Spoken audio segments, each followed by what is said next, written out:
presentation of Fox Sports. We are Baltimore. We are Arizona.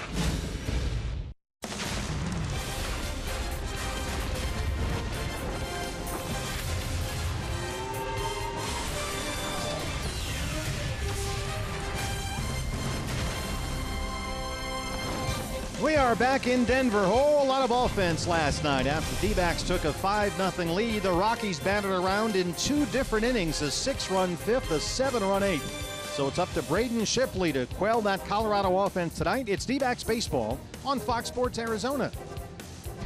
And good evening from Coors Field. Welcome to the broadcast. Steve Berthiaume and Bob Brenly along the way. It's the D-backs and the Rockies game 2 of this 3-game set. No Gene Segura tonight. That stomach bug is acting up a bit again. So the Diamondbacks, Bob, will look to A.J. Pollock to give them some offense near the top of the lineup, and he has done that. 7 hits in his last 4 games. Homered here last night. Yeah, he's looked real good lately. We saw A.J. come back off the disabled list, put up great numbers on his rehab assignment, but was 0 for his first 8. His timing was off a little bit, but gradually he started to get that timing back, and as you said, 7 for his last 15 with 4 stolen bases and a home run last night. And batting second tonight, Phil Gosselin will lead it off at second base. Your pitching matchup, Braden Shipley for the D-backs, and it's Tyler Chatwood for the Rockies, who is returning from a back injury. He beat the D-backs twice at Chase Field in April, but the Diamondbacks beat him here May 9th at Coors. Yeah, you're going to see a lot of fastballs from Tyler Chatwood. Some may go this way, some may go that way, some may rise, but he throws a lot of fastballs every time he goes out there. So we are set to go. The D-backs and the Rockies. It is Braden Shipley and Tyler Chatwood. First pitch coming up on Fox Sports Arizona.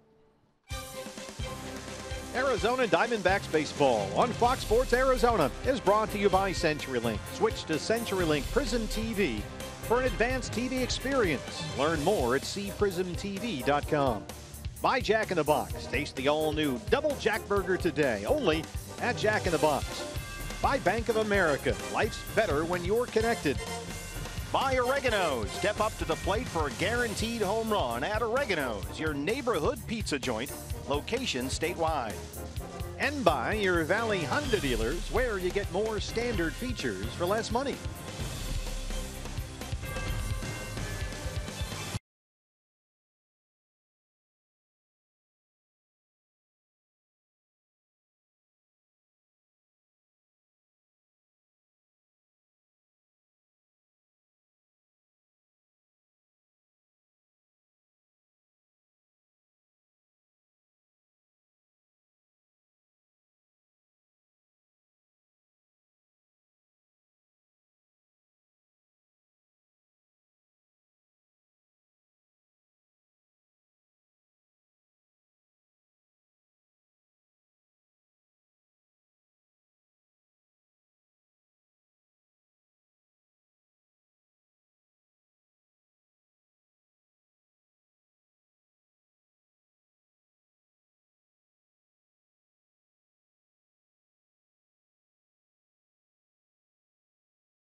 Sports Arizona is brought to you by Lone Butte Casino. Get in on big wins.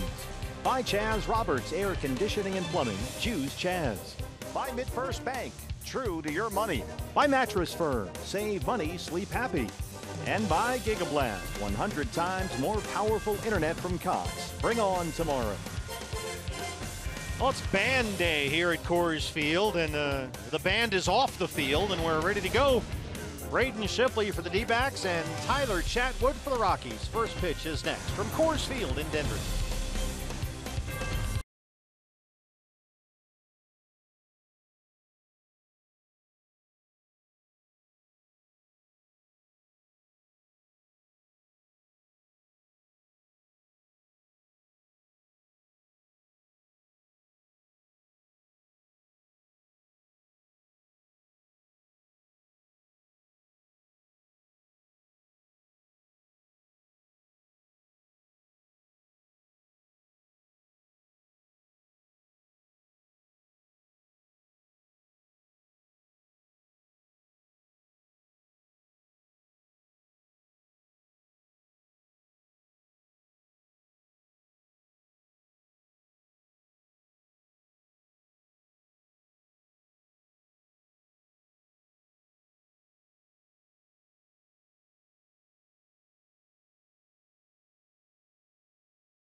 Is blue, the other half looks like that.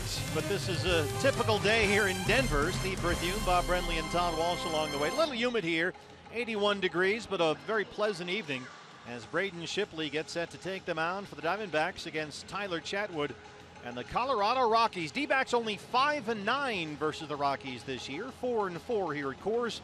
And this is your Valley Chevy dealers lineup for the Diamondbacks tonight. A little different look tonight. Phil Gosselin leading it off. As we mentioned, Gene Segura with a little bit of a stomach ailment that continues to bother him. So Gosselin will lead it off at second base. A.J. Pollock in center field. Paul Goldschmidt at first base.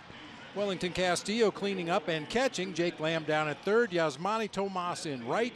Chris Owings at shortstop with Socrates Brito playing left field today. And Braden Shipley on the mound. And on the mound for the Rockies, your Arizona Ford starting pitcher for Colorado. It's the right-hander Tyler Chatwood just off the DL following a back strain. 10-8 with a 3.75 ERA, and this is his first start since August 14th. Yeah, he beat the Diamondbacks on April 6th.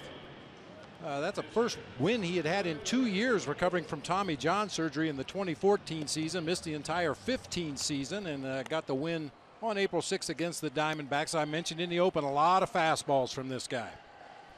D-backs beat Chatwood here at Coors Field on May the 9th, the last time they faced him. Our eye on defense for the Rockies, brought to you by Nationwide Vision Center. It's a little different look for Walt Weiss tonight. David Dahl in left field with Raimel Tapia playing center field. Carlos Gonzalez over in right. It'll be Arenado and Descalso on the left side of the infield with LeMahieu and our old buddy Gerardo Parra on the right side. Tom Murphy doing the catching tonight for right-hander Tyler Chatwood.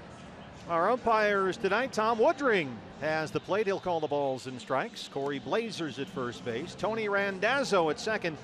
And the crew chief, Bill Miller, is our third base umpire tonight. So we are just about set to go. We're hoping for clear weather. It says 0% chance of rain, but you saw what the sky looked like behind the left field foul pole. Before we get started, BB, it's time for your Valley Honda dealers, key to the game. Boy, for the Diamondbacks offensively, keep your foot on the gas. They had a 5-0 lead in that ball game last night. The Rockies just came storming back, ultimately winning 14-7. But Diamondbacks had one hit over the last 3 innings of that ball game. So keep your foot on the gas offensively. All while the Rockies batted around in 2 different innings, a 6-run 5th, a 7-run 8th. All 7 runs in that 8th inning came with 2 outs, and they won it 14-7. So Phil Gosselin steps up, and we are set to go. Game 2 of a 3-game weekend visit. The Diamondbacks and the Rockies from downtown Denver. We're at Coors Field.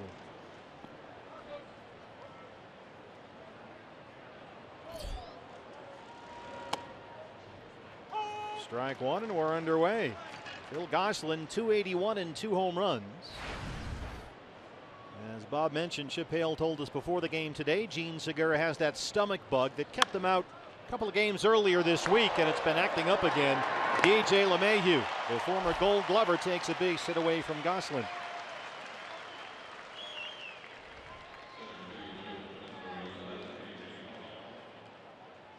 A.J. Pollock homered and walked twice last night. He's hit safely in 4 straight games now. And batting .304 with 1 home run. A majestic homer into the left field bleachers last night. Yeah, really off the bat, I didn't know if he had enough of it to get it out of here.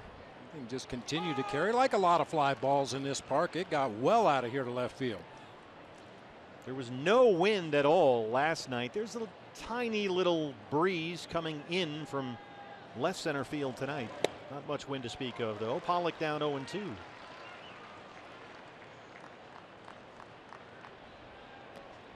Blue skies to our right, storm clouds to our left. Fingers crossed. Just stay right here in the middle. That's You're right. fine. Well, once again, the governor told me we're fine. My phone says 0% chance. There you go. Fastball missed, and it's 1-2 on AJ. Rockies with Tyler Chatwood returning from the disabled list will not clear a starting pitcher spot. They'll instead go with a 6-man rotation. And Walt Weiss is shaking things up a bit. There's a bouncer to third. Arenado charges and does what he does. 2 very good defensive plays by the Rockies infield start us off. A couple of Gold Glovers at second and 1 at third. Well, so much for easing into the game defensively. LeMahieu with a diving stop at second on the Phil Gosselin drive, and now AJ with a swinging bunt down the third baseline, and Nolan Arenado with a barehanded play to get the out at first. And the throw is always perfect. It's amazing. Paul Goldschmidt, 301, 20 home runs.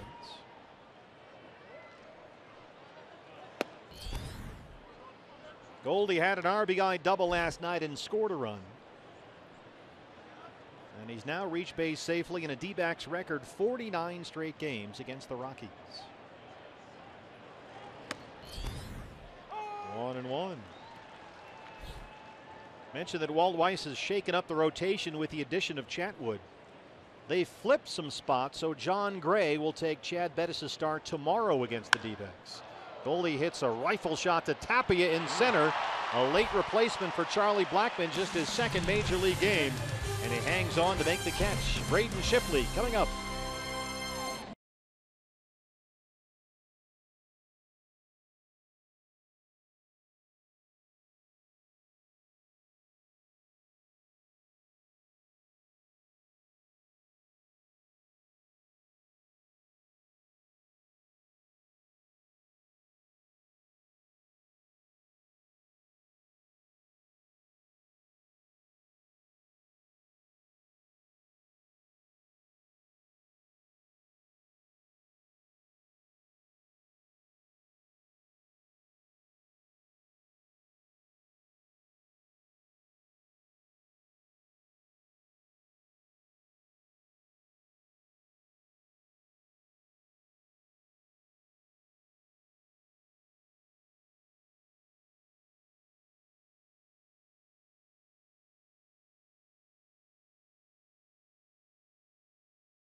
Back in Denver, Colorado, Diamondbacks and the Rockies set for the home half of the first inning at Coors Field. And your Arizona forward starting pitcher for the D-backs is the rookie right-hander Braden Shipley, his 8th big league start. He's gone winless in his last 3, but Braden pitched pretty well last Friday against the Reds at Chase. 7 innings, gave up just 1 run on 4 hits. Yeah, came away with a no decision in that ball game. It's all about commanding the strike zone, keeping his pitches down, getting ground ball outs, preferably the earlier in the at-bat, the better. Your Valley Chevy dealers lineup for Walt Weiss's Rockies, only 4 under 500 for the year. Yeah, Raimel Tapia leading it off. He'll play center field. DJ LeMahieu at second base. Carlos Gonzalez in right. Nolan Arenado at third base with David Dahl in left. Tom Murphy doing the catching. Gerardo Parra at first base. Daniel Descalso at short, and Tyler Chatwood on the mound. Rockies still very much in the wild card discussion, only 5.5 games out of the final NL playoff spot. And the rookie Tapia leads it off, and there's strike 1. Raimel Tapia singled and scored in his first and so far only major league at bat last night. And a big year at AAA Albuquerque. Charlie Blackmon, who was in the original starting lineup for Walt Weiss, but was a late scratch with the sore back. A little back stiffness, so Blackmon is out, and Tapia is batting leadoff. That's a guy that hit over 300 everywhere he's ever played in the minor leagues. 6 seasons, hit over 300 everywhere. He's an electric type player. Saw a lot of them in the fall league and in spring training. Over the glove of Gosselin, and Tapia has had 2 big league at bats, and he's 2 for 2. And speed on the bases. Our eye on defense for the D-backs, brought to you by Nationwide Vision Centers. Socrates Brito in left field tonight with A.J. Pollock in center and Yasmani Tomas over in right. It'll be Jake Lamb and Chris Owings on the left side of the infield with Phil Gosselin and Paul Goldschmidt on the right side. Wellington Castillo once again behind the plate for right-hander Braden Shipley. Raimel Tapia, 23 stolen bases this year between AA and AAA. So he's at first for DJ LeMahieu. The National League's leading hitter at .342. Eric Young Sr. coaching at first. Stu Cole at third for the Rockies.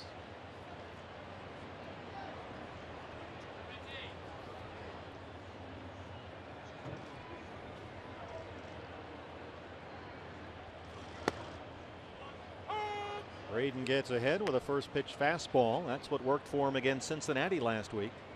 0-1 on LeMahieu, whose 10 home runs are already a career high. And somehow the Rockies scored 14 runs last night, but the league's leading hitter was 0 for 4.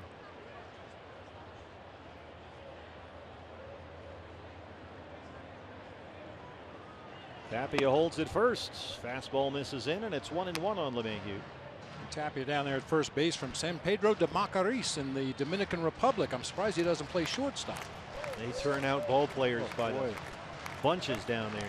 For a long time, it seemed like every major league team had at least one shortstop from San Pedro de Macorís on their roster. A lot to like about Raimel Tapia. Great speed element to his game. A very high energy type guy and a good contact hitter. It's more than his share of line drives. He's got surprising power too. He can drive the ball more than you think.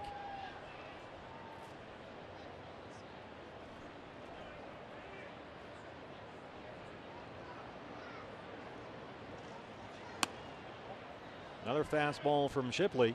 That one missed, and it's 2-1.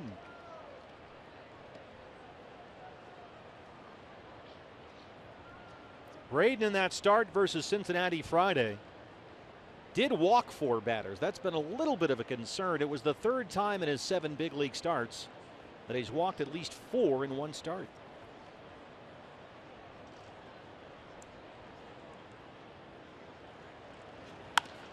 Double play ball. Owings, Gosselin for 1. They roll it.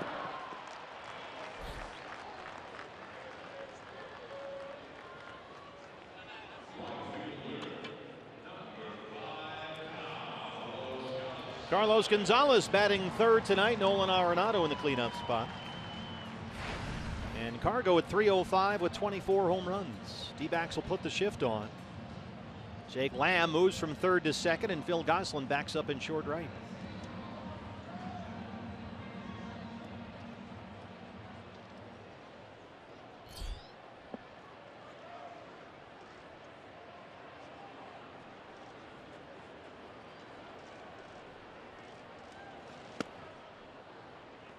First pitch change up from Shipley.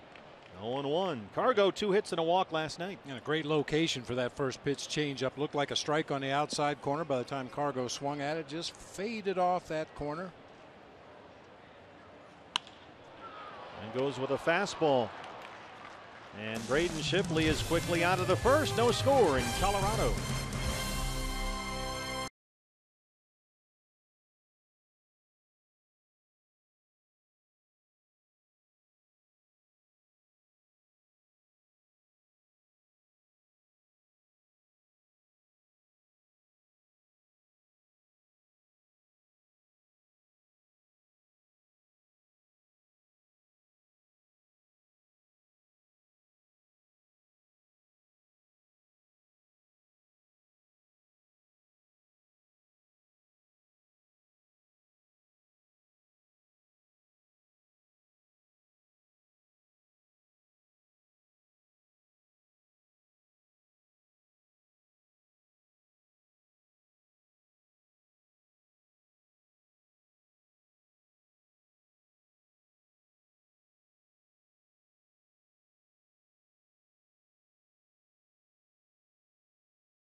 He's back here at Coors Field. And D-backs fans, if you can't catch the games on TV, you can stream them live on your mobile device with the all-new Fox Sports Go app.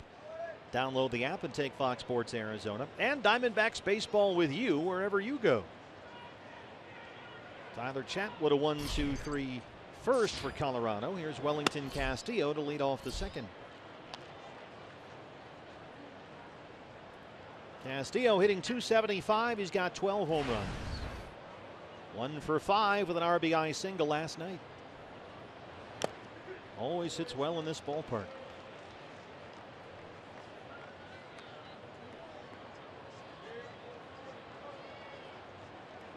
Only one hit in the game last night for Welly, an RBI single, as you mentioned, in that fourth inning, but he lined out to Nolan Arenado at third base, his first at bat of the game, and had a long fly ball to left in the sixth inning.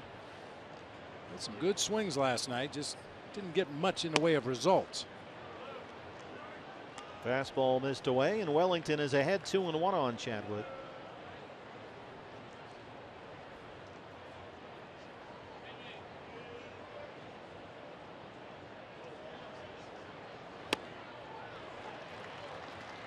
Looks like he changed up from 4-seam to 2-seam that time. 2-2.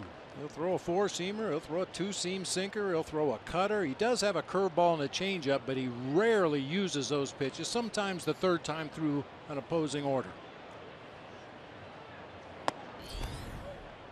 Just missed with a 96-mile-an-hour 4-seamer, and it's a full count 3-2. Jake Lamb on deck.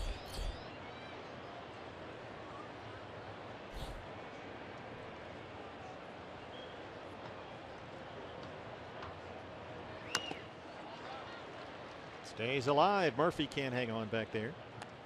Yeah, we've seen a couple pitchers that we faced, and some of the pitchers on our own staff that do that little tap with the ball in the glove as part of a timing mechanism. Chatwood just takes his hand out of the glove. You can see the ball in his hand out of the glove as he begins his windup. 7th pitch of the at-bat coming up. Right there. Arenado at third. Well, that time, you mentioned this last night, he seems to like to throw on the run. That time it almost seemed like he stopped himself. And said, this seems like a good spot. I'll throw from here. Well, you know your hitter. He knew he had a little bit of time with Wellington Castillo running down that first baseline, so he just kind of stopped in his tracks, like hit a pause button right there. and then fires on to first for the out. Rockies have the shift on for Jake Lamb. Descalso, the shortstop, on the first base side of second. They always leave Arenado by himself over on the left-hand side, and can you blame them? 1-1 on Jake. 257 and 26 homers. He leads the D-backs with 81 runs batted in. 0 for 3 with a walk and a couple of strikeouts last night.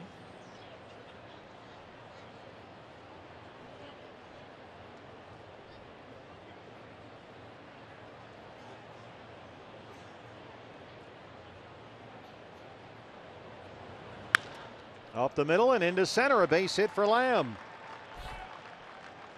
First base hit for the D-backs. A 1-out single that'll bring up Yasmani Tomas. Hey fans, when the D-backs win, you win at Papa John's. A day after every Diamondbacks win, you get 50% off your regular menu price online order at Papa John's. Enter promo code D-backs50 at papajohns.com. El Tanque, a 3-hit night last night. He singled twice and doubled, knocked in a run. 264 and 27 homers.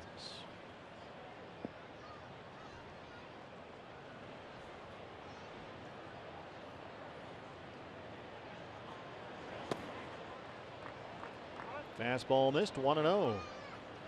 3 hits in his first 3 at-bats of the ball game last night. A real head scratcher, however, in the 9th inning with 2 outs trailing 14-7. He worked the count to 2-0 in his favor and then swung at a slider in the left-handed batter's box in the dirt. Still work to be done. It is an ongoing concern, and that's what the coaches have said all year, actually. It's a 2 steps forward, 1 step back kind of a thing. Sometimes it's a couple of steps back, but there has been clear and definite progress. There's no getting around that. Yasmani 10 homers and 21 RBIs in his last 23 games. He did work the count full in that at bat before he struck out. Yeah. Game ended. Actually, Dave Magadan, D-backs hitting coach, was ejected from the ball game on that strikeout, which ended the game. So he was thrown out of a game that had already concluded. It was that kind of a night last night. There's Mags.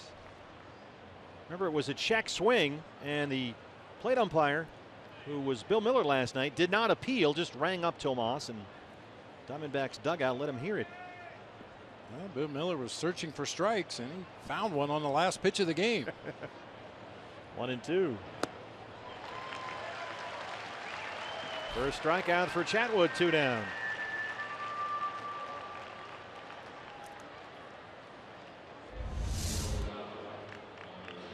Oh, cutter down below the knees, working its way off that outside corner of the plate. Well, I feel much better tonight, partner.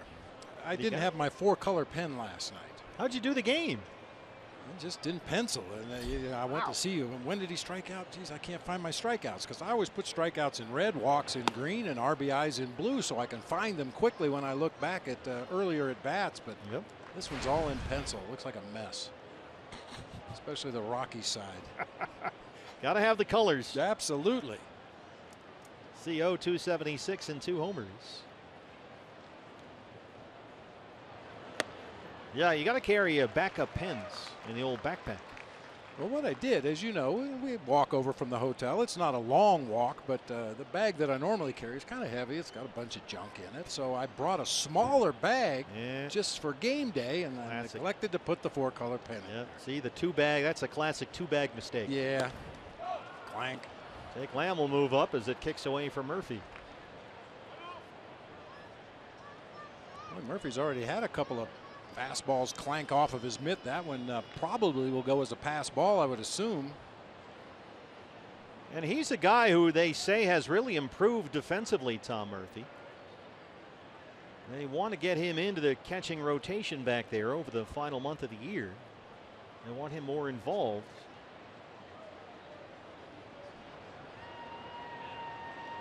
No word as of yet. 2-1 on Owings.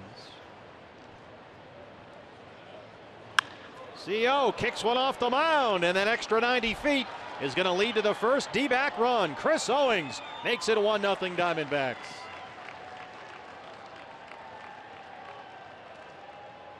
The CO, this is a great ballpark for him. He's hit over 380 here in his career, and he blistered that one right off the mound. We got the barrel on that one. Hard line drive. Bounces off the mound, skips into center field. Tapia with the throw home way late. Parr cuts it off in the middle of the infield. Chris Owings on at first with an RBI single. Yeah, CO had 2 hits and a walk last night. An RBI single tonight, 1-0. Here's Socrates Brito getting a start in left field, and he looks at strike 1. Brito 185 and 2 homers. He was recalled yesterday for the minor leagues with September rosters expanded.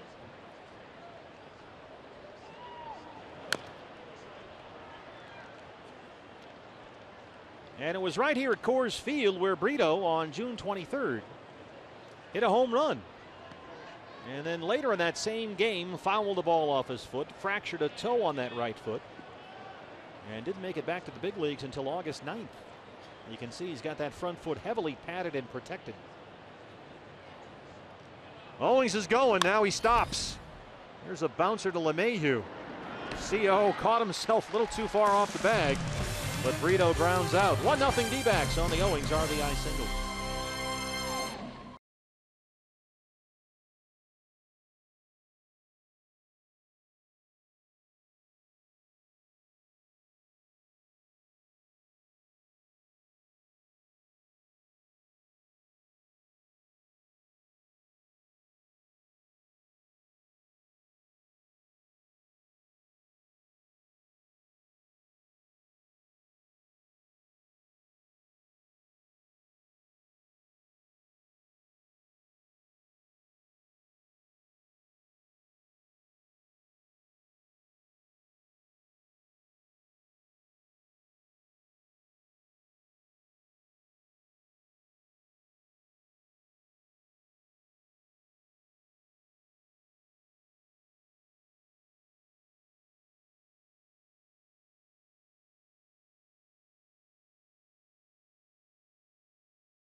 Lead at 1-0 as we head to the bottom of the second. Time to take a look at our Geico this day in baseball history. We go back to the 0-2 season.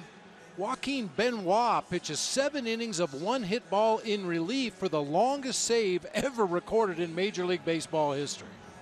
A 7-inning save. We will head to Baltimore at the end of this month. It's a one-man bullpen. Nolan Arenado leads off the second against Braden Shipley, who now leads it 1-0. D-backs overload the left-hand side of the infield against Arenado, who looks at strike 1.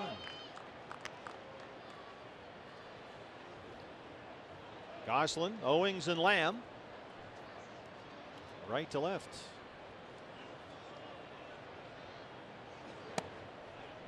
Nolan Arenado tied for the league lead in home runs. He leads the league in RBIs, and he's 5th in OPS.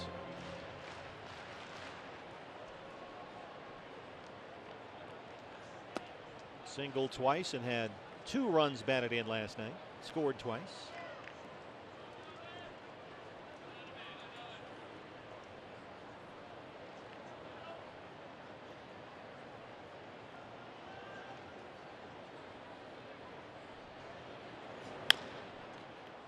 This backs up Jake Lamb at third. Long throw. Low throw. Goldie scoops it, and they retire Arenado.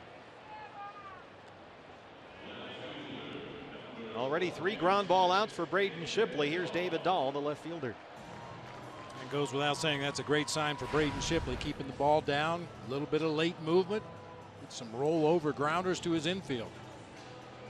David Dahl, the Rockies rookie, .336 to begin his big league career, already with 5 homers.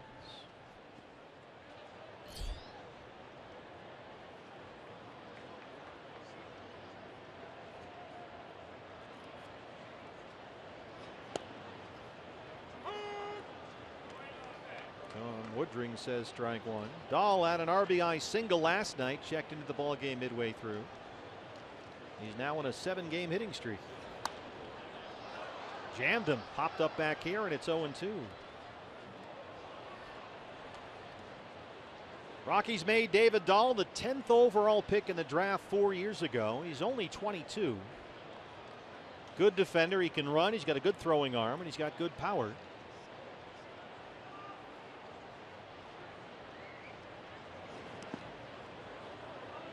Bounced a curveball, and it's 1-2 on David Dahl.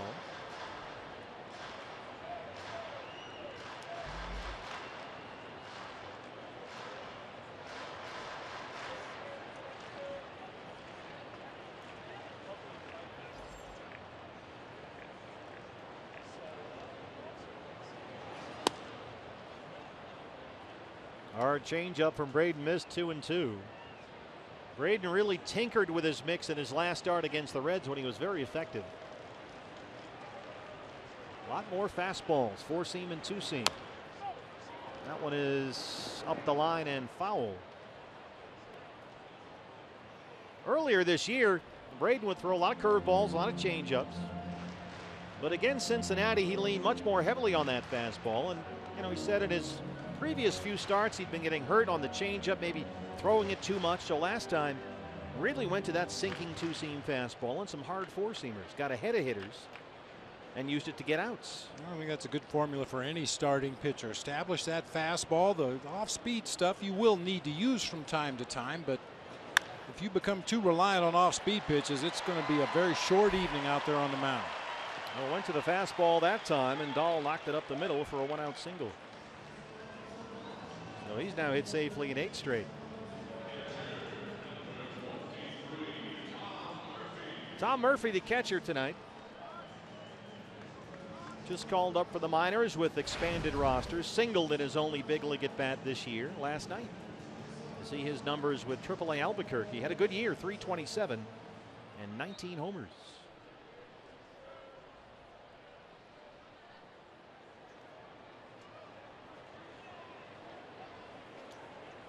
Dahl is 5 for 5 in his stolen base attempts.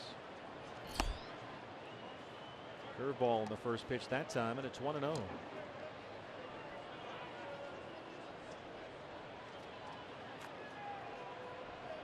Murphy, a 3rd-round pick by the Rockies 4 years ago out of the University of Buffalo. Had 35 big league at bats last season, homered 3 times.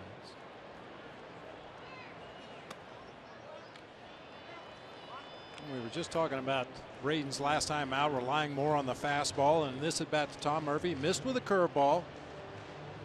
Well, he's still a first ball fastball hitter in a 1-0 count, so they come back with a straight changeup, miss with that. Now it's 2-0. You're almost forced to throw a fastball in this situation. That's how you can pitch yourself into trouble sometimes, trying to be too tricky early in the count.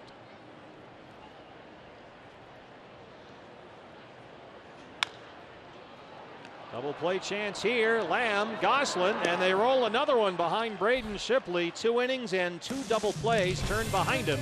It's 1-0 Diamondbacks in Colorado.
a team meeting in Tacoma.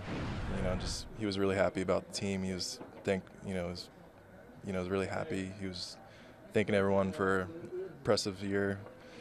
We fought to the end, and he kind of just slipped. Jensen's going to the big leagues, and I kind of just turned around because I had my back to him a little bit, and I was just like, "What?" He goes, "You're going up."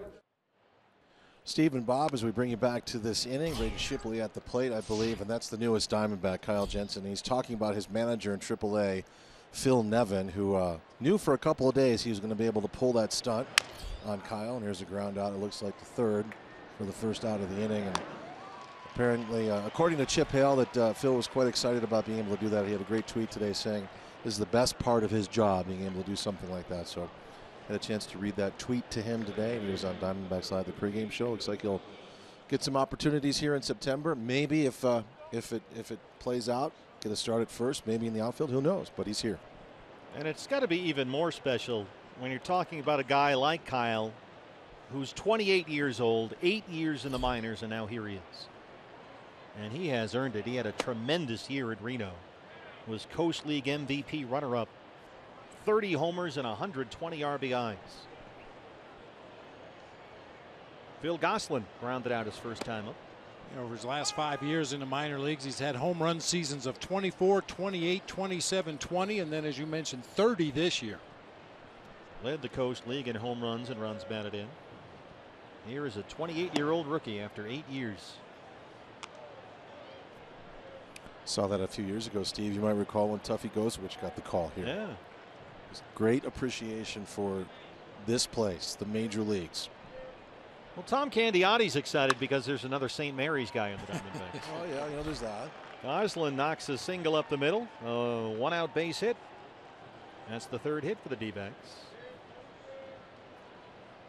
And you can't help but learn how to play the game at a higher level the longer you play in the minor leagues. Nobody wants to be in the minor leagues. Everybody wants to be up here in the big leagues. But when you are down there grinding away day after day, year after year, you can't help but absorb the quote-unquote right way to play the game. Moving runners, hitting behind runners, being an unselfish offensive player, knowing which bases to throw to in the outfield or what happens on cutoffs and relays in the infield. I think a lot of times those guys that are late to get to the big leagues are much more fundamentally sound than some of the guys who make it when they're 18, 19, 20 years old.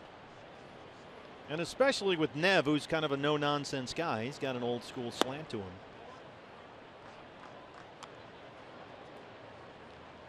A.J. grounded out his first time up.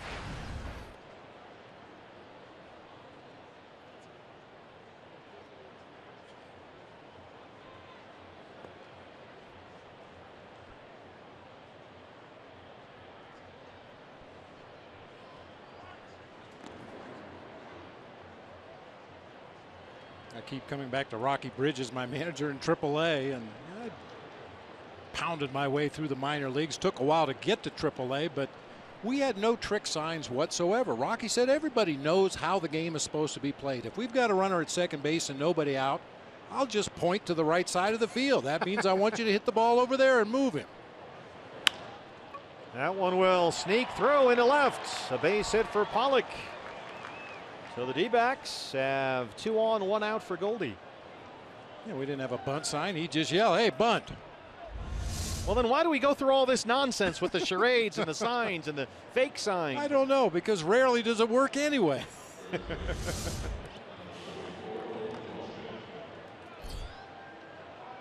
Gosselin at second.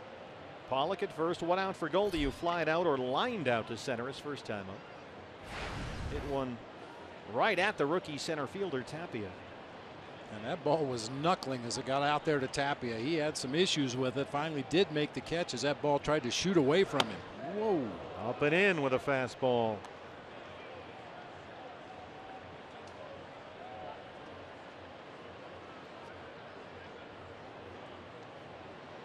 Chatwood 40 pitches, 27 strikes.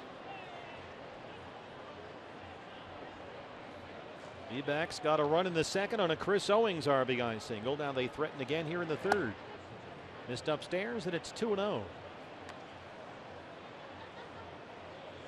Goldie is hitting .412 in this ballpark this year. In 8 games here, he's got 7 extra base hits and 10 RBIs.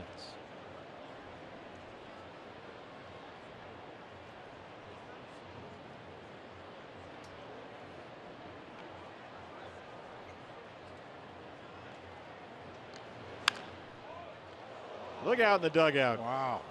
That got over there in a hurry.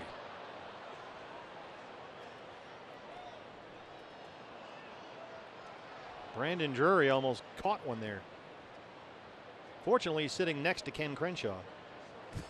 So if anything had happened. Close to the head trainer, yeah. There's Ken in the middle there. Ryan DePanfilo on the left.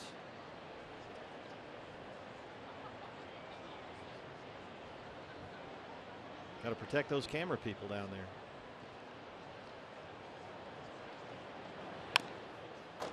Now that one's in the Rockies dugout. So Goldie's spraying it all over the place here. Right between Rene Lashman and Walt Weiss.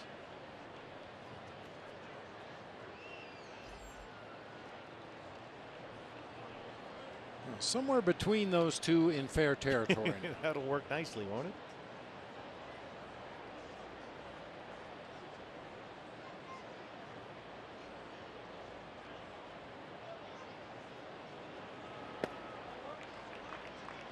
Spits on that fastball, and it's a full count, 3-2.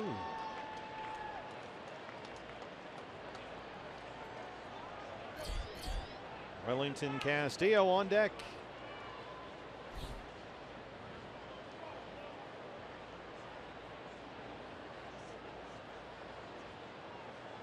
Just making sure they don't get too big a jump if they do indeed take off here.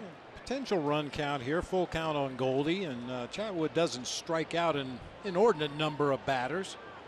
Might start those runners to try to stay out of a potential double play.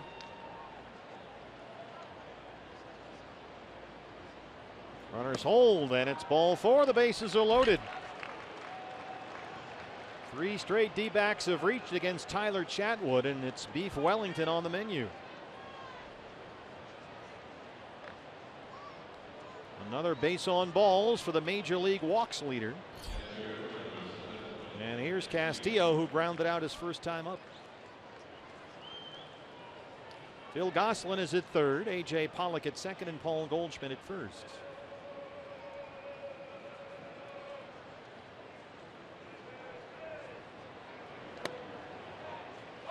First pitch fastball is strike 1. Well, this is the guy you want up if you're the Diamondbacks. He's been the big RBI man as of late. 21 runs knocked in his last 15 games, Wellington Castillo.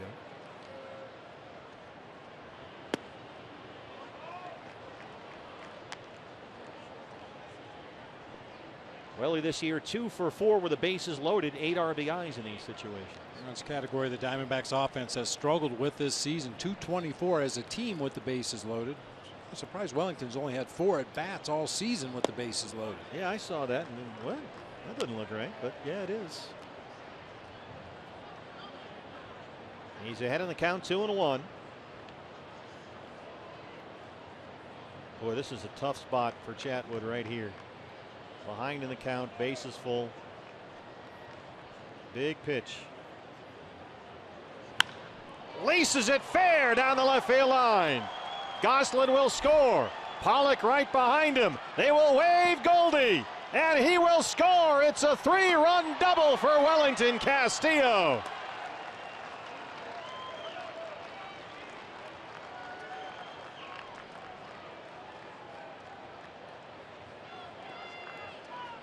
Boy, Welly. I was just about to comment that the Rockies were really giving him a lot of room down the left field line and in the gap in left center, and I'll be darned, he shoots one right down that left field line. You could see how far David Dahl had to run to get to that ball. That allowed Goldie to come all the way around from first base and put the D-backs up 4-0. Steve Foster, the Rockies pitching coach, is out there. Single, walk, double, and just like that, it's 4-0.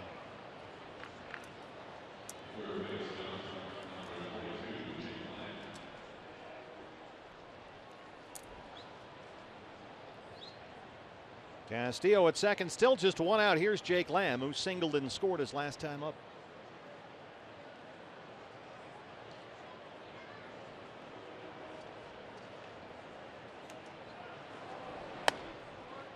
Fastball up is a ball, 1-0. Jake singled, went to second on a pass ball, and scored on a Chris Owings single in the second inning.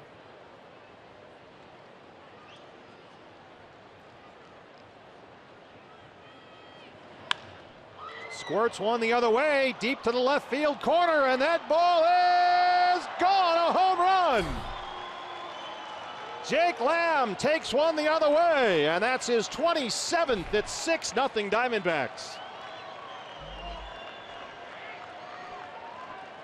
Got to interest you in some tacos, Mr. Brindley. Always. You know that. Wow, keep your foot on the gas. The Diamondbacks really putting it on Tyler Chatwood here this inning. Got that quick out of Braden Shipley to start the inning, and then single walk, double, and now a home run to the opposite field. Jake's last 2 homers have come to left field. Hit one there Wednesday in San Francisco off Santiago Casilla. This one just carved into the corner and left. That's a jumbo jack, a free jumbo jack tomorrow. The purchase of a large drink from our friends at Jack in the Box. 1-1 on Yasmani Tomas. 367 feet on the Lamb homer. Is 27th. That ties him with Yasmani Tomas for the team lead.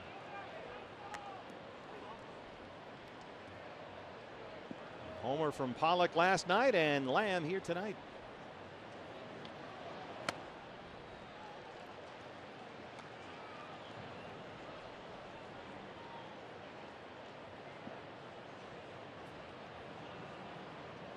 D-backs last night 1 in the third and 4 in the fourth. Tonight 1 in the second and 5 in here in the third. As Tomas strikes out, second strikeout for Chatwood.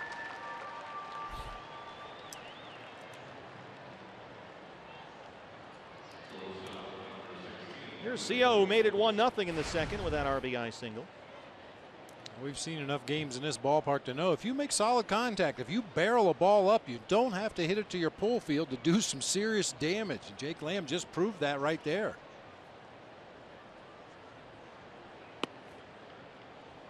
Yeah, that was a weird home run.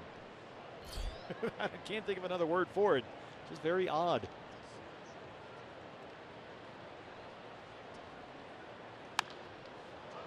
This one is going the other way. It's a long run down there, but it's in foul ground. Cargo was not going to make it, nor was Parra at first.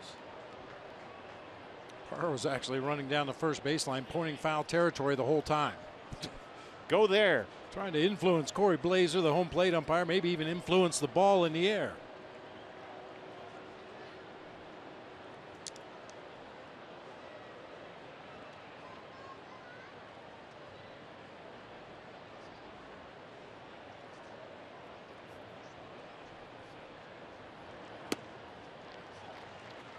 Cutter there from Chatwood.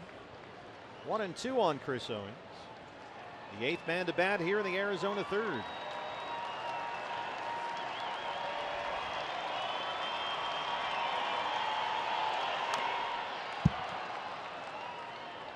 D-backs are facing Chatwood for the 4th time this season. He beat the Diamondbacks twice at Chase Field in April, when 6 1/3 in each start gave up a total of just 2 runs. But the D-backs beat Chatwood here at Coors Field May 9th. That was the last time they faced him. Gave up 6 runs on 7 hits. He went 6 innings. Gave up a home run to Jake Lamb in that ball game, and he's given up another one to Lamb here tonight. CO 2 for 2. And that'll bring up Socrates Brito. A rare curveball that time from Chatwood. I guess when you throw all fastballs and those fastballs start to get whacked around the ballpark, you go to some of your secondary pitches, and he hung one that time to Chris Owings. Brito grounded out to end the second. Socrates getting the start in left field tonight.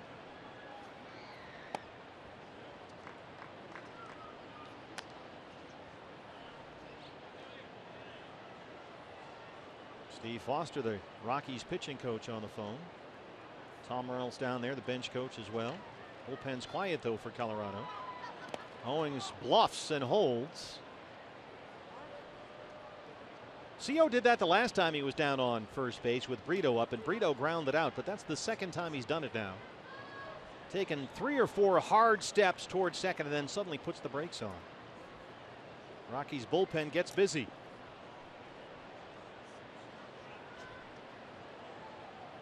Christian Bergman, the right-hander.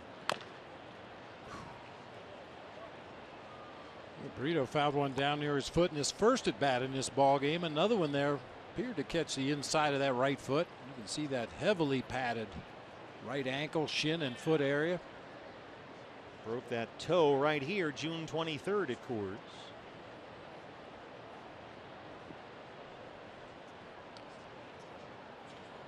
'35th pitch of this inning from Tyler Chatwood. Owings takes off and Brito bounces one, but LeMahieu is there, spins and throws, and they just do get him at first. Socrates wants a challenge. Chip Hale on the top step will hold it here. Brito insisting that he beat that out. Runs right out of his protective guard. Well, he might be right.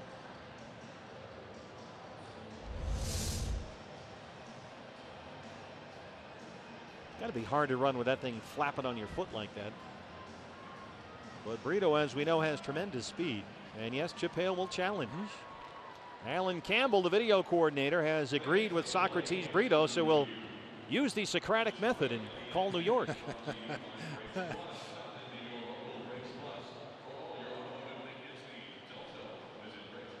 Well, Nolan Arenado's already headed back to his position at third base. I think he's pretty sure that Brito's safe over there at first. He had a pretty good look at it from his vantage point across the diamond. It was a slow-moving ground ball that bounced very high, sort of over Parra's head. LeMahieu had a range well over onto the grass to get it, and then spin and throw. By the time he did that, it looked like Brito was in there.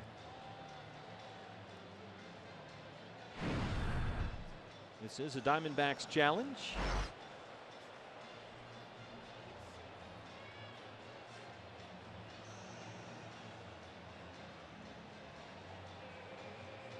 They're showing the replay on the board here. You know, one thing we always talk about, the ball hitting the back of the glove, and that time Gerardo Parra, the ball hit at the heel of his glove. It never really got up into the webbing or into the pocket of the glove. As you mentioned yesterday, Reynolds is coming back from an injury. He's active, but they're sort of taking baby steps with him. Oh, but they don't agree with the Diamondbacks, and the call stands at first. So no clear and convincing evidence to overturn that call. That ends the inning. But the Diamondbacks get some big hits. Wellington Castillo clears the bases, a 3-run double. Jake Lamb, a 2-run homer, is 27th. It's 6-0 Diamondbacks.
Music of Gerardo Parra gets us started in the bottom of the third. Braden Shipley staked to a 6-0 lead. And Parra playing first base tonight leads it off for the Rockies.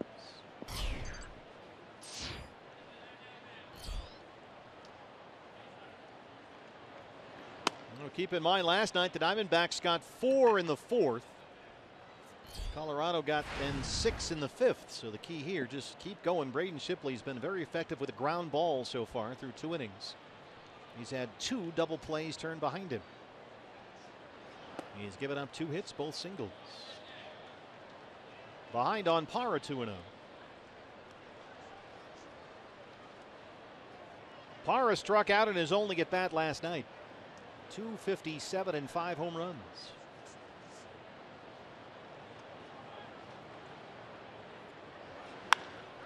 Sends one the other way. It'll back up. Brito still backing up at the track, at the wall, and it's gone. Well, we were just talking about holding that lead. That's number 6 for Parra. And the Rockies are on the board. Here we go again. Buckle up.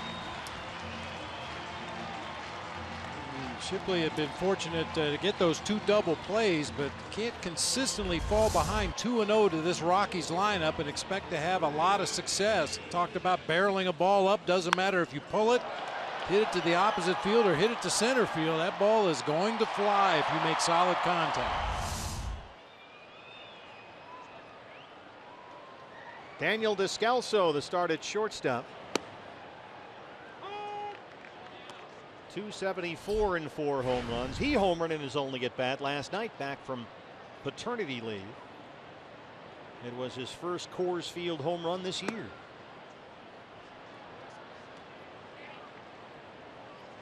Rockies are without their outstanding rookie Trevor Story, who suffered a bad thumb injury about a month ago, so they've been playing a lot of Adames at shortstop. Tonight it's Descalso. Change up there from Shipley, and it's 1-2.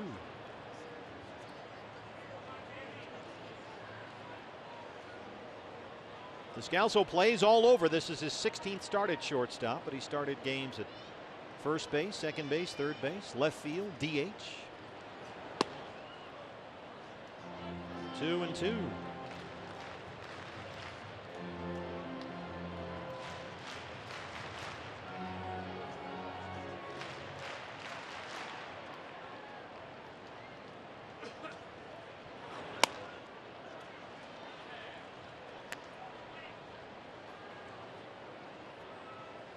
Full count, 3-2. The pitcher Chatwood on deck.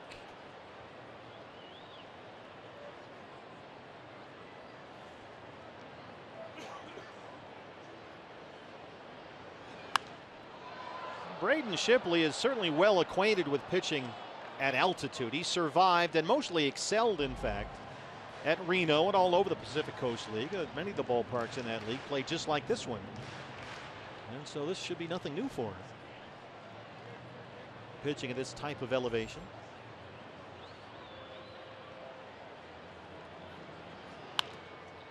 Ground ball to second. Phil Gosselin is there. Another ground ball out for Shipley. And that's the first out in the third.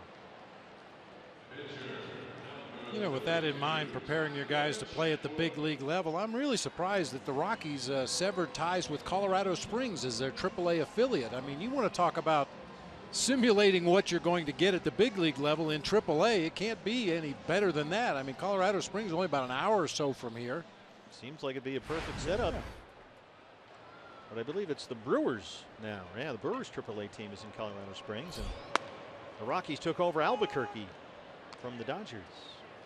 Yeah, not to mention to have your AAA affiliate an hour down the road. It's like when the Diamondbacks used to have the AAA team in Tucson. You jump in a car and be there by game time.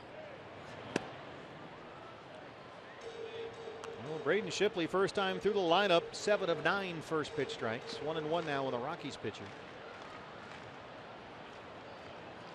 Just put that home run behind him. Keep throwing ground balls. Fastball is ball 2.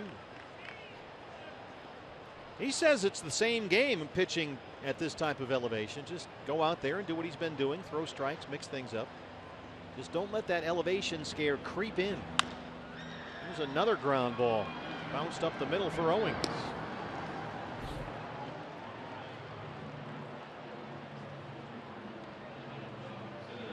That's 7 ground ball outs through 2 2/3. That will work. Oh yeah, that'll work at any elevation. The rookie Raimel Tapia. The start in center field. Charlie Blackmon a late scratch. Tapia just his second major league game. He's had 2 big league at bats and he's got 2 hits, both singles. This is the highest batting average in the history of Major League Baseball. It's like a record or something. There's that old saying, you're batting 1,000. Well, he literally is batting 1,000. It can only go down, though. Well, Tapia spent most of this year playing in the Eastern League with AA Hartford. Spent a month at AAA with Albuquerque, and combined he hit .328 in the minors this year with 8 home runs. Here's that changeup from Shipley, and he jumps ahead 0-2.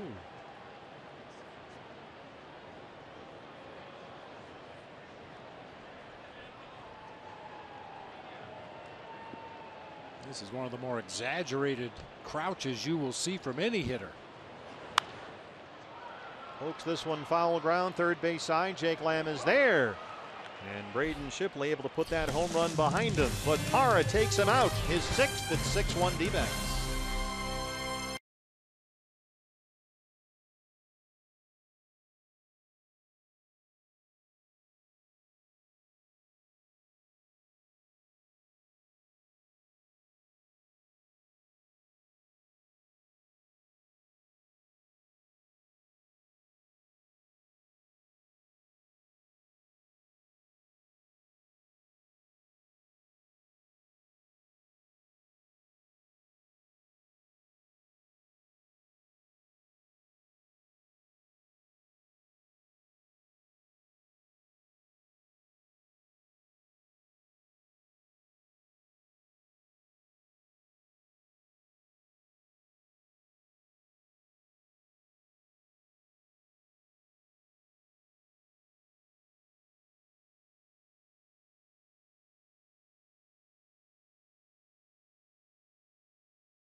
Six 1. Hey, D-backs season ticket holders, there are still great prizes to be won. Renew your season seats today, and you'll be entered in to win $1,000 cash, a luxury watch courtesy of Ganem Jewelers, an all-inclusive vacation with airfare courtesy of American Airlines.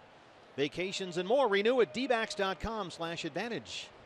A lot of D-backs fans here with us this weekend, as the pitcher Braden Shipley leads off the 4th.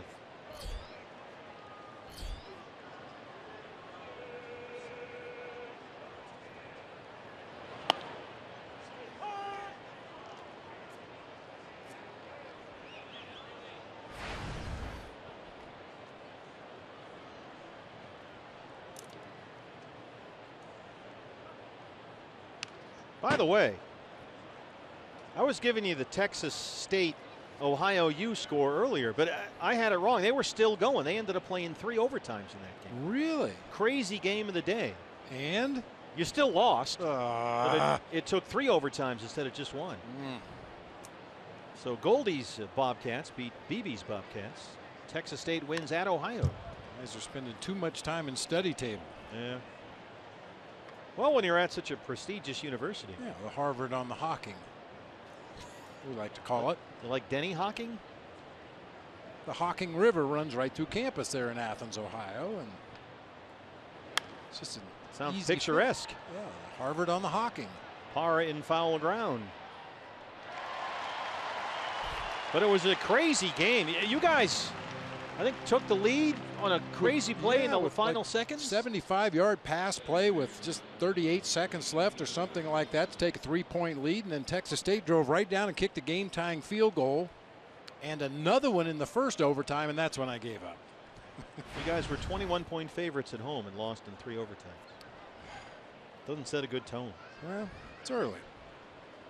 Phil Gosselin has grounded out, singled, and scored a run. No Gene Segura tonight. That stomach bug acting up again that had kept him out earlier this week. So Gosselin making his 21st start this year at second base.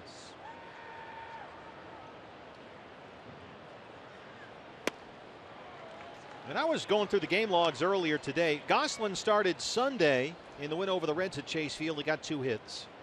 He's got 1 hit tonight, so he has now hit safely, Phil Gosselin, in each of his last 6 starts and 11 of his last 12. That dates all the way back to the first week of July. So when he's been in there the last 2 months, he's been very effective. Has 1 hit in the ball game, scored a run already, and hit the ball hard his first time up. It took a great play by DJ LeMahieu to keep him off base to start the game. Yeah. This one in shallow right center for Tapia. 2 outs.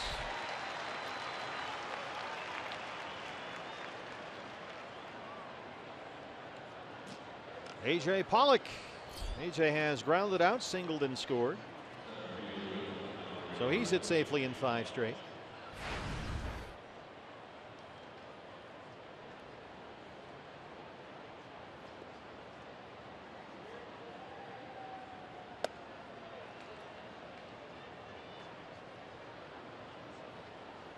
Well, the Bobcats have Kansas next week and Tennessee the week after. So Tennessee, they can't do anything right. That's 1 win. Descalso at shortstop. And Tyler Chatwood survives a 1-2-3 fourth. It's 6-1 D-backs.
Hey fans, every weekday morning, Skip Bayless and Shannon Sharp go head-to-head on the day's hottest sports topics. Undisputed with Skip and Shannon. It premieres Tuesday, 6:30 in the morning Pacific time, only on FS1. DJ LeMahieu leads off the 4th against Braden Shipley.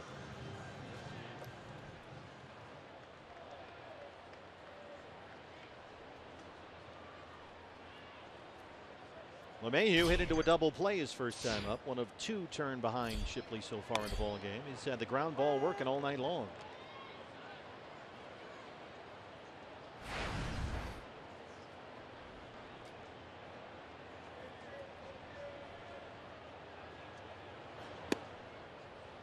That one missed at the knees. 1-1.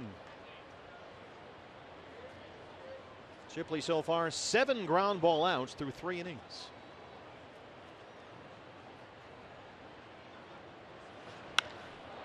In the air, right center. Pollock drifting over there. On the run, it's over his head. DJ LeMahieu cruises into second. A leadoff double, is 27th this year.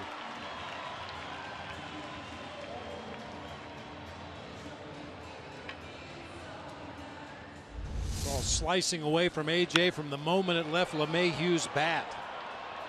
AJ got a good jump, just couldn't catch up to it. Gets over his head off the warning track for a leadoff double. Well, now he gets the sharp end of the stick. The league's leading hitter is at second base, nobody out. And it's Carlos Gonzalez with Arenado behind him. Cargo lined out to short his first time. Gonzalez hasn't done a whole lot offensively as of late. He hitches .235 in August. Did have 2 hits and a walk last night.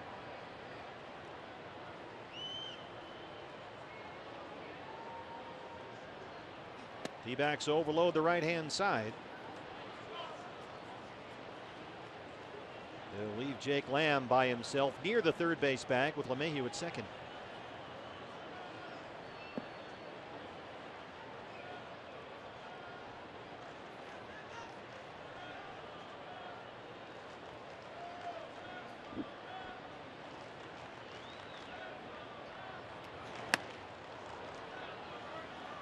To the fastball and gets a strike. 1-1 on Cargo.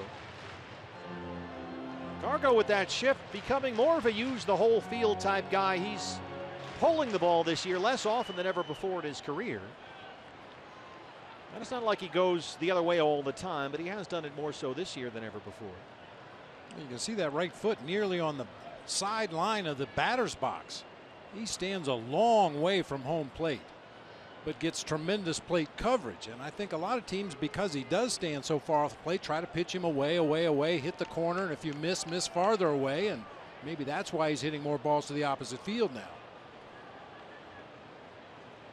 How about those batting gloves? Very nice. If you ever have an Easter egg hunt, those are the gloves you need. He's got the shoelaces to match.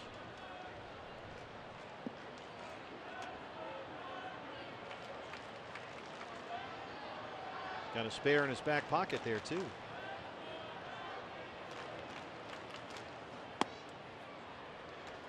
Tried the changeup, but it's 2-1.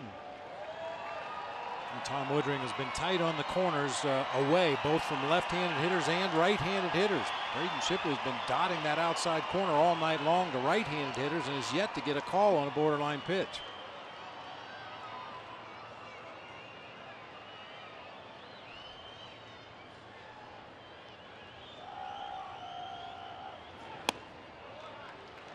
Went back to the changeup. Now it's 3 balls and a strike with Arenado on deck.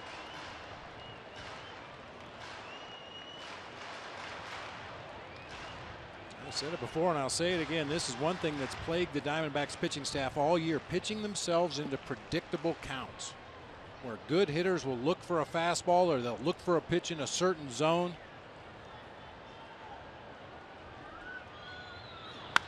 Three-1 is in the air, deep center field. A.J. Pollock stops at the track. He's got room. LeMahieu will tag, and it's allowed out number 1. Boy, the wind has just really picked up in the last 10 minutes or so, blowing in pretty hard from center field toward third base, and that may have kept it in the ballpark. I think you're absolutely right. That ball was hit high in the air like A.J.'s homer last night. Margot thought he got enough of it. Sounded like he barreled it up, but that wind perhaps just enough to knock that ball down on the warning track. But that's a good example, Bob, for what you were just talking about, the kind of trouble you can get yourself in having to throw a 3-1 pitch to guys like Gonzalez and Arenado. Yeah, the kind of swings that they're going to take in those 2-0 and 3-1 counts. Arenado grounded out to lead off the second. 3 infielders on the left-hand side. And Goldie all by himself midway between first and second. And again, Shipley's behind 1-0. Here's Goldie on the right-hand side. You can see that wind, the flags on top of the scoreboard there, blowing in pretty steadily across the outfield from center to left. He gets it up in that wind. Brito have to come in. And Socrates has got it. LeMahieu's at third. He'll hold there. Good throw in from Brito. And that's 2 down. Boy, I like that too. Socrates Brito didn't wait to see what the runner at third base was going to do. Just catch the ball and fire it in toward the cutoff man. LeMahieu had no choice but to stop that time. No way he's going to try to score on that shallow fly ball. But a lot of times you'll see outfielders catch the ball and take a crow hop or two and look at the runner and see whether he's going to try to score or not. And then you have to rush your throw to home plate. That time Brito just made the catch and unloaded quickly. Well, one more out for Braden Shipley to get. It's the rookie David Dahl, who singled in the second inning. He's hit safely now in 8 straight games. Went to a first pitch curveball, got the strike. It's 0-1. Counting tonight, Dahl has played 37 games in his major league career, and he's hit safely in 34 of them.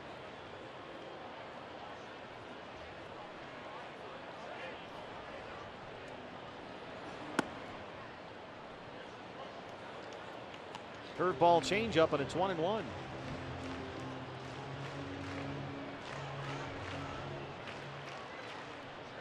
Dahl called up to the big leagues for the first time in his career near the end of July, and hit safely in his first 17 major league games. This is chopped fair to first. Goldie's got it, and Braden Shipley does a tremendous job of stranding that leadoff double. He keeps it a 6-1 D-backs lead.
Six-1 Diamondbacks. Braden Shipley doing the job there for that last half. And Steve and Bob have a programming note and a request. Yeah, DJ we take requests.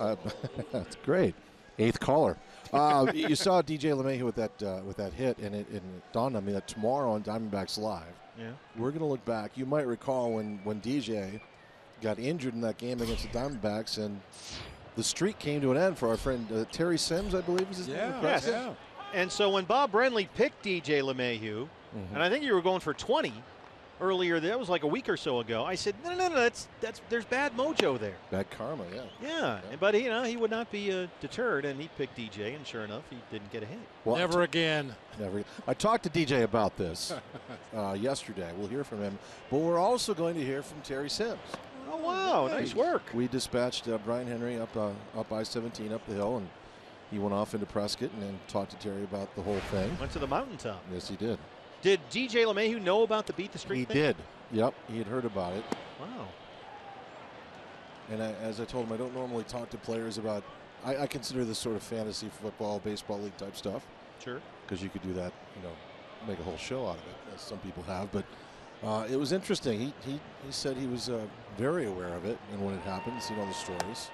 Said he wanted to reach out to him. There's a swing and a strikeout. So we'll hear from Terry and DJ tomorrow, but I would love to have you guys on just to talk about the whole beat the streak thing, because I'm not really up to speed on it. But he's the expert. I do not participate. I sort of watch. Stir.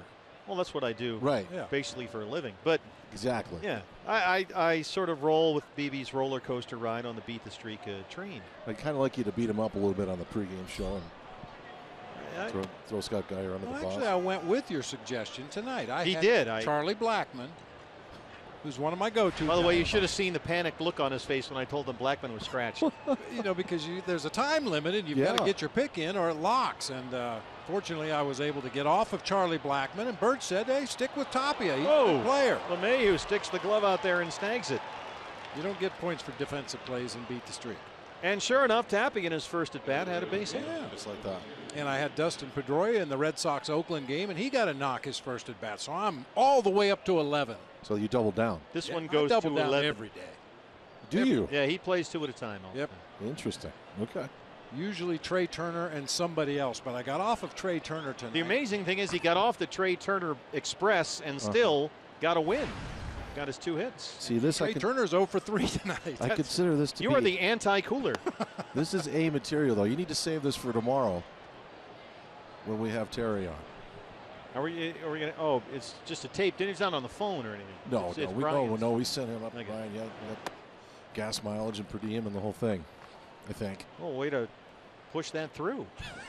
You got to know a guy. Yeah.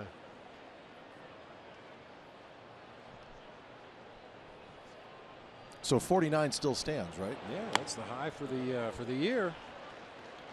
Now the guy who had the high, he does it 1 at a time, doesn't he? Or is that the same guy?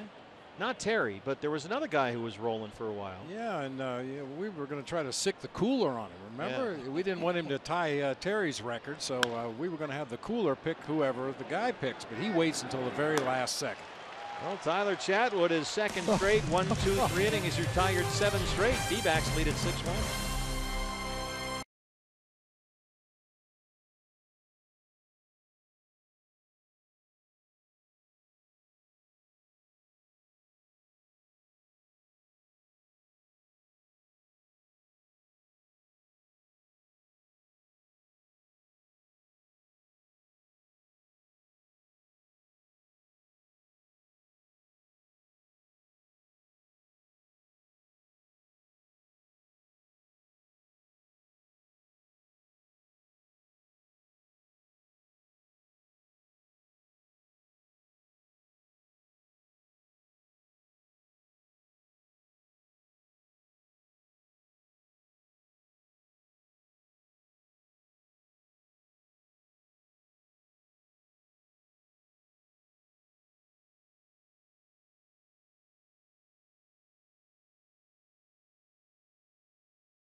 With a 6-1 lead here at Coors Field, T-Mobile provides us greater coverage of baseball. Look around the rest of the National League West.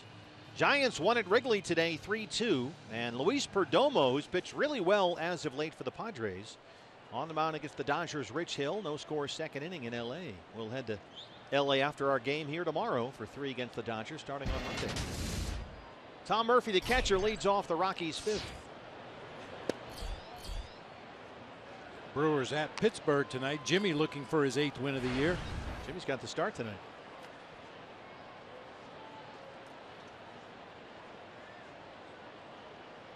Jimmy's got the lead.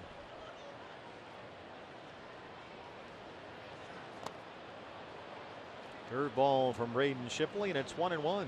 Boy, Braden's been pretty efficient so far. 54 pitches, 32 strikes. He's got 8 ground ball outs. And a quick 9-pitch first. A couple of 13-pitch innings in the second and the fourth. Ahead of Murphy, 1-2.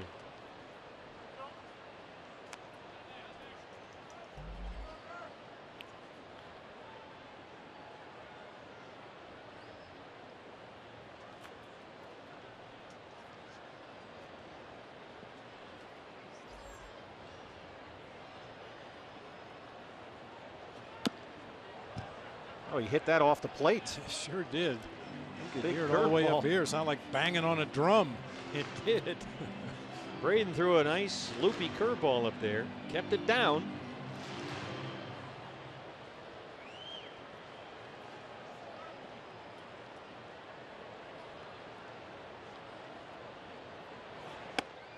Elevates the fastball. Murphy lays off, and it's 2 balls and 2 strikes.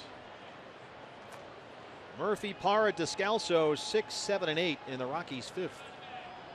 D-backs have out-hit Colorado 7-4. They lead at 6-1 on a Saturday night here in Denver. That's out of play.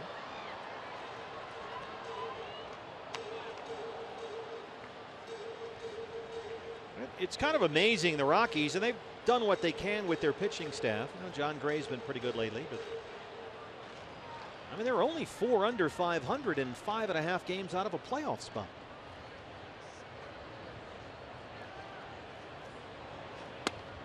Called strike 3. Tom Woodring rings up Murphy. First strikeout tonight for Shipley. You know, Wellington Castillo from time to time has taken some heat for his pitch framing or his lack of pitch framing, but he gets this strike 3 right here. That pitch was well off the plate inside, but he caught it as his glove was moving back toward the corner of the plate, and Tom Woodring got his right arm in the air for Murphy. Gerardo Parra homered to lead off the 3rd for the only Rocky run so far.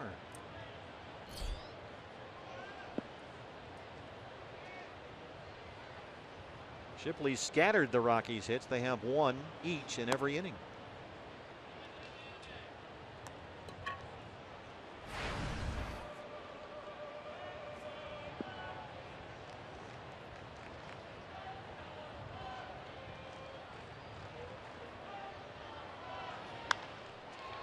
That one is foul over the head of Eric Young Sr. at first. Gerardo Parra leads off the 3rd, his 6th of the year.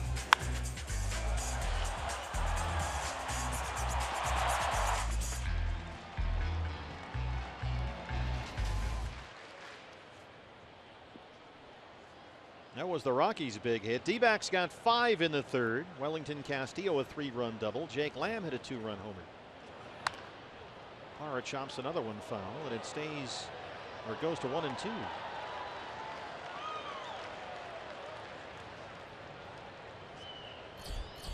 Christian Bergman throwing again in the Rocky bullpen. Parra's up. Descalso is on deck. The pitcher spot after that. Hello.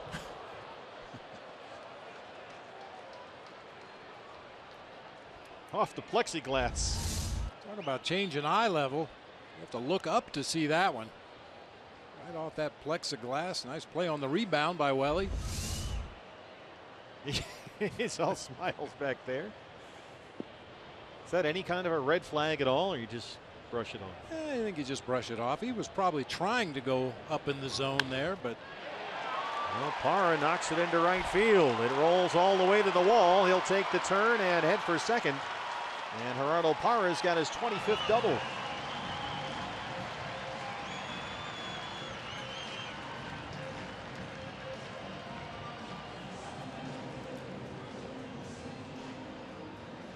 opposite field home run in his first at bat. Pulled a couple balls hard foul down the third baseline. Gets this one off the end of the bat and hooks it down into that right field corner.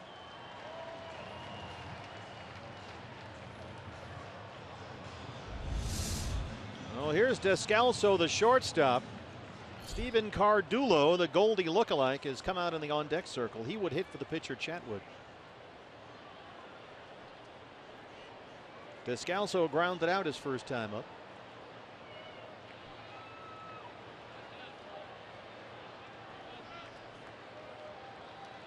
Now, Diamondbacks fans are well aware that Gerardo Parra sometimes will do crazy things on the bases.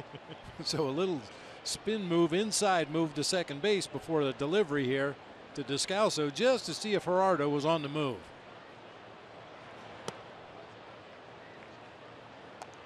Another first pitch changeup from Shipley. It's 1-0 on Descalso. Descalso's played a lot more over the second half of the year with some of Colorado's injuries, and his numbers have gone down.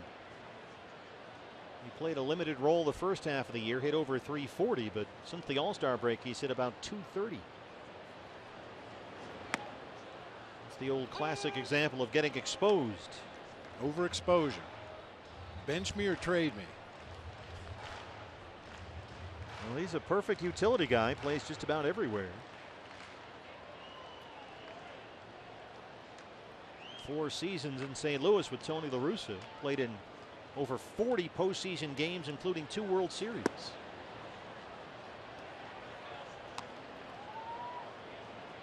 And Walt Weiss was saying sometimes you can underestimate the value of that. Guys that have played in big games and pennant races and have gone through those Septembers and Octobers. Those types of guys are valuable, and there's a big reason why. They brought Descalso here to Colorado last winter, gave him a 2-year deal.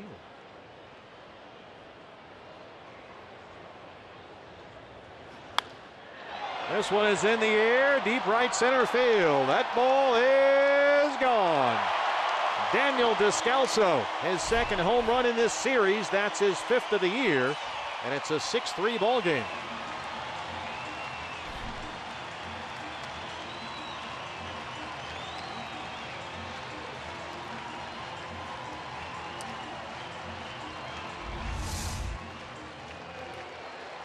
Up and out over the plate that time. Descalso, like we've been talking about, you get the barrel on it, you've got a chance. That ball well out of here into the Rockies bullpen.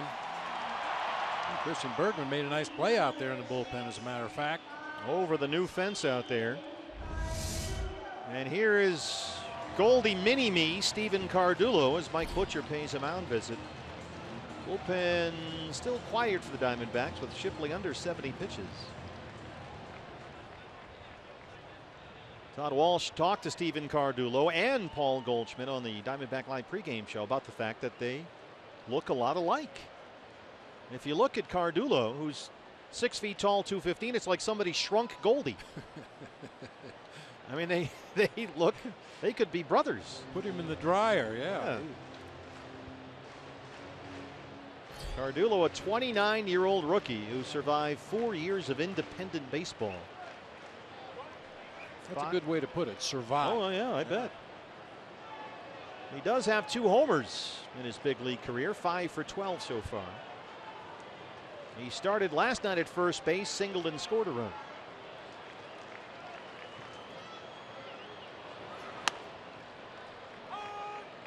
As we mentioned in the ball game last night, he was originally a walk-on at Florida State.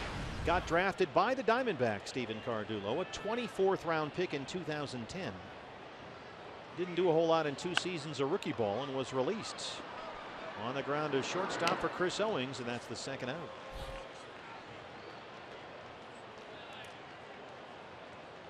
After he was let go by the Diamondbacks, Cardullo, 4 years of independent ball, signed with the Rockies in January, and now he's in the major leagues. Raimel Tapia, the rookie in his second big league game, has singled and popped up 1 for 2.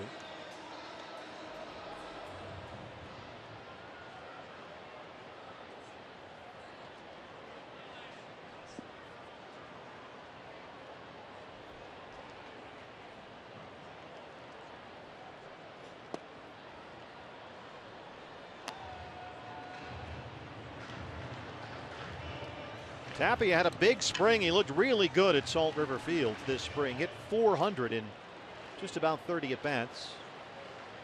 Hit 330 in the fall league last year. Diamondback fans may have seen him there. And he drives this one to Yasmani Tomas. And that's the end of the inning.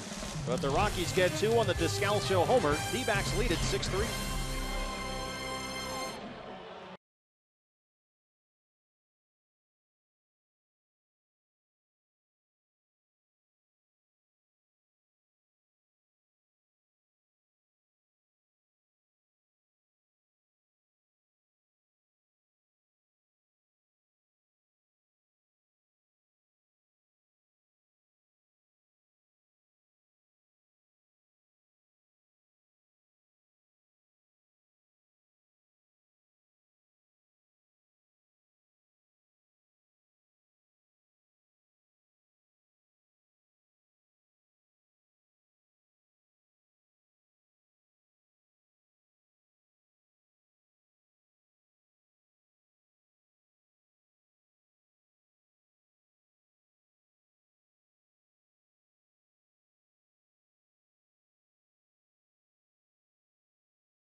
As we start the 6th inning.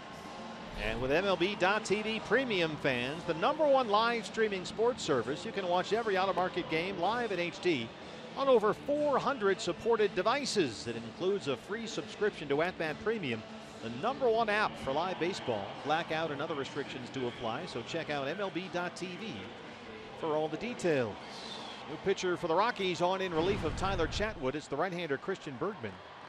Just recalled from AAA Albuquerque on Friday. He's been up and down this year. He was away from the Rockies for most of the summer. Was on the DL for a while with a left oblique strain. He was pitching in Albuquerque where he was starting. Made 10 starts there in AAA. And now he's back up here working out of the Rocky bullpen.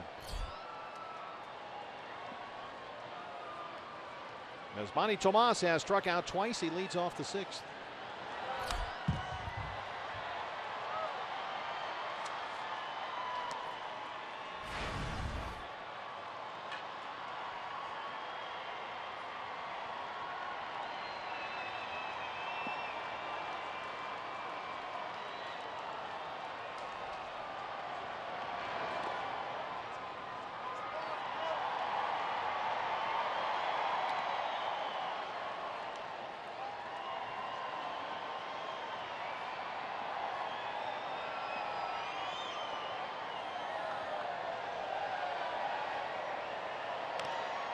Gets a piece and stays alive as the wave makes its way around Coors Field.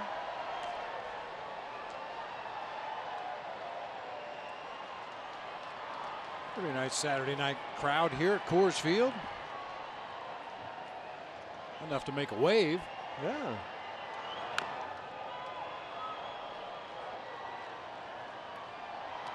Well, Rockies, as we mentioned, are in the wild card race, so they have a lot to play for over the final month of this season.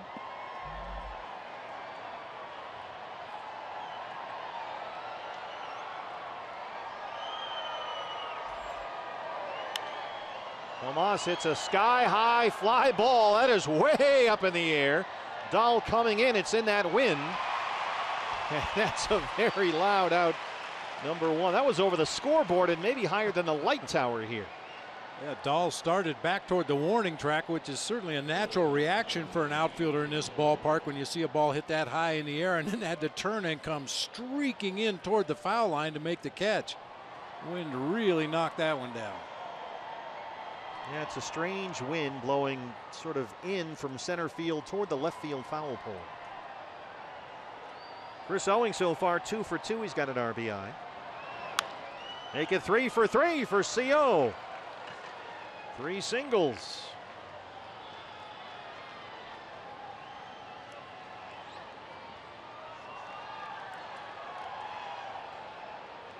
Socrates Brito has twice grounded out to second.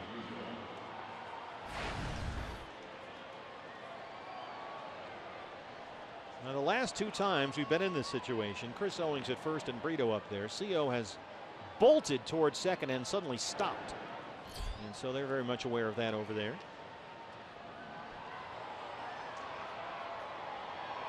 Different pitcher on the mound now for the Rockies in Christian Bergman. He must have had something on Tyler Chatwood, but just couldn't believe the jumps he was getting over there. Yeah. We see that a lot with Dave McKay's base runner. Sometimes the jump is so good they panic. This can't be right. Well, if Dave says it's so, it's so. It is. Owings holds, and Brito belts one into right. That one gets by Cargo out there, and Owings is on the run. Matt Williams will stop him at third, and Socrates is in there with a double. His second double this year. Boy, Gonzalez was slow to get over that one. It got behind him and rolled all the way to the out-of-town scoreboard. I think he got fooled by how hard that ball was hit. Socrates Brito really barrels that one up a screaming line drive to right field. Cargo took a very shallow line, and that ball hit the grass and just skipped right by him all the way to the fence. No, they're going to let Shipley hit here. Top of the 6th inning, 2 on and 1 out.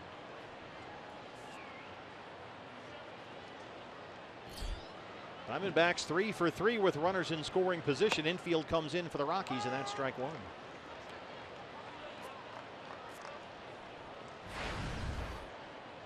I know Chip Hale believes that Braden is very athletic out there. He was a shortstop, of course, when he started his college career at Nevada. And we saw him almost hit a home run in his first big league at bat. Smacks one to short. Descalso will have to let the run come home. He gets the shore out, and it's 7-3, the RBI for Shipley, as Owing scores. He wanted to go home, but thought better of it. Hey fans, anytime the D-backs score 5 runs or more, like tonight, Taco Bell's giving away 3 free tacos with the purchase of a large drink between 4 and 6 the following day at participating locations. So Shipley able to get a run in. Back to a 4-run lead. 2 outs now. Phil Gosselin 1 for 3.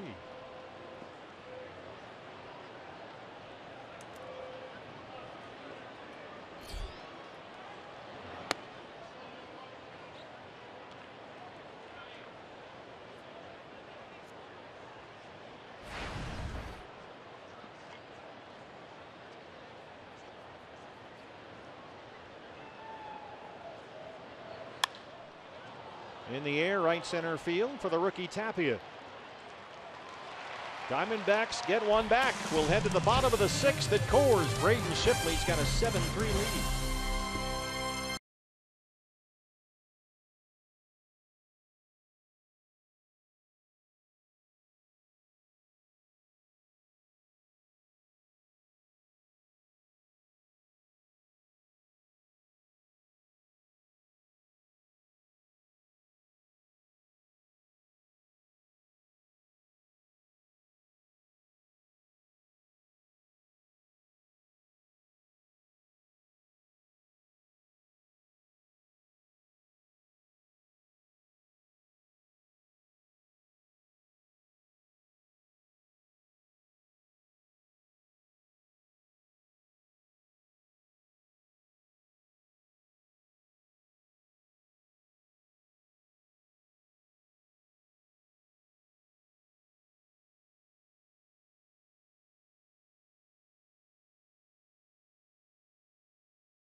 High-speed highlights presented by Cox and Bob. Braden Shipley has been very effective when he keeps it on the ground. 9 ground ball outs. I got a double play in the first, another double play in the second inning. Yeah, you put that ball on the ground, it has very little chance of leaving the ballpark. However, when you hit it up in the air in this park, it will leave the yard, as it's done twice. A solo homer by Parra, 2-run home run by Descalso. And so it's a 7-3 ball game as DJ LeMahieu leads off the Rockies 6th. He doubled his last time up, was left stranded at third.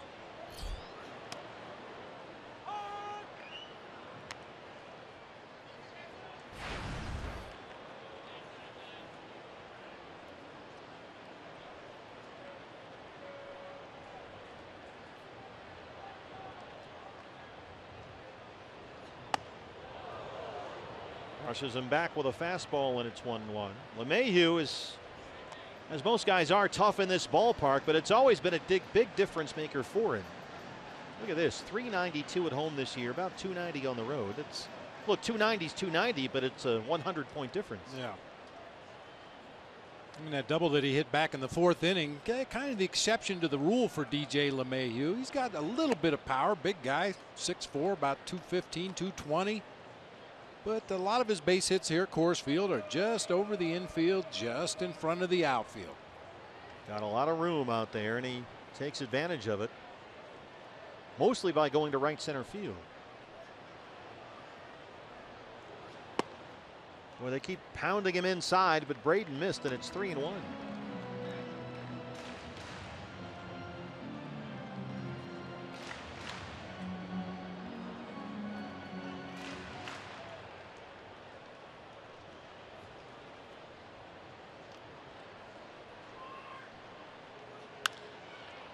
Over the glove of Shipley and by a diving Gosselin. LeMahieu will lead off single. He's 2 for 3.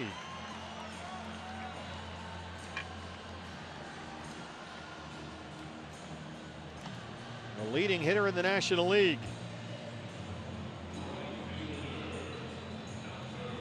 Here's Cargo. Gonzalez has lined out to short and flied out to center. He's 0 for 2.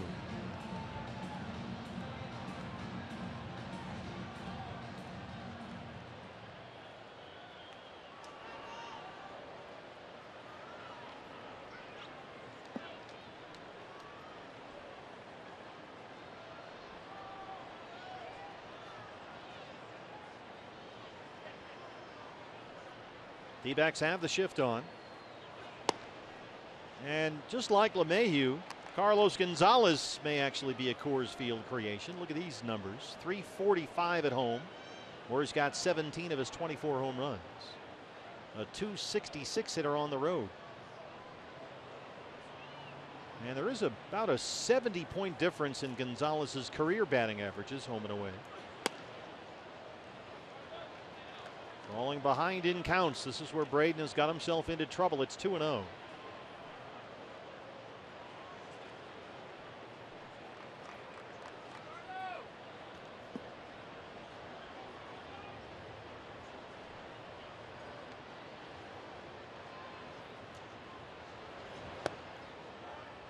If he gets a ground ball here and a chance for a double play, it'll be Lamb who turns it at second. Provided it's hit to either Gosselin or Owings. Delgado has started warming up in the Diamondback bullpen. Shipley behind on Gonzalez, 3-0 with Arenado on deck. And he walked him. First walk tonight issued by Braden Shipley. So here we go. 2 on and nobody out in the Rockies' 6th. Good move here by Wellington Castillo. Not only to try to get Braden Shipley back in the zone, but to stall for some time. Randall Delgado had just begun throwing in the bullpen. And now Mike Butcher's going to make a trip to the mound to stall for even more time. Well, this is a worst case scenario with Arenado up, although he's 0 for 2 tonight. Leading the league in homers and RBIs. Tom Woodring going to go out to the mound and break this up.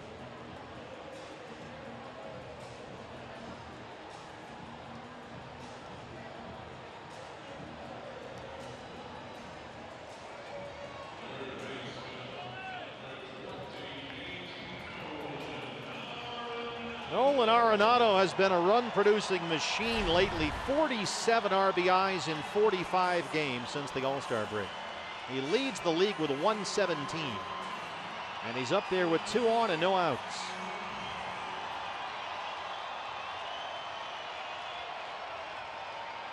LeMahieu is at second and Cargo at first.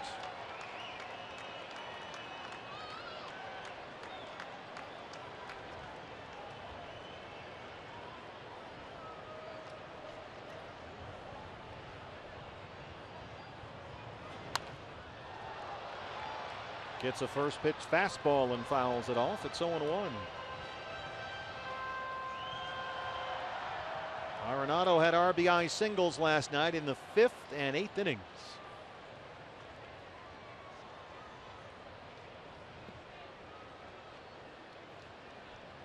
He's hit safely in 6 straight games and 10 of his last 11. 0-2. Another fastball from Braden Shipley. That's a good example. The rest of the Diamondback staff should pay a little attention here. 2 fastballs right down the middle to one of the most dangerous hitters in baseball, and he fouled them both out of play. Not every fastball gets squared up and hit out of the ballpark.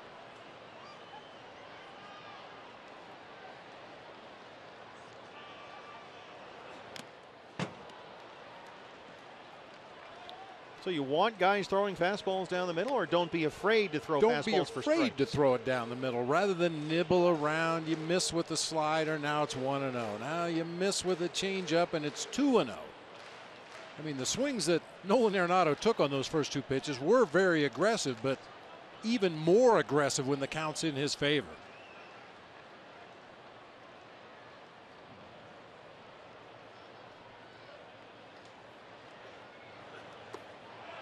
Checked his swing. Yes, he went.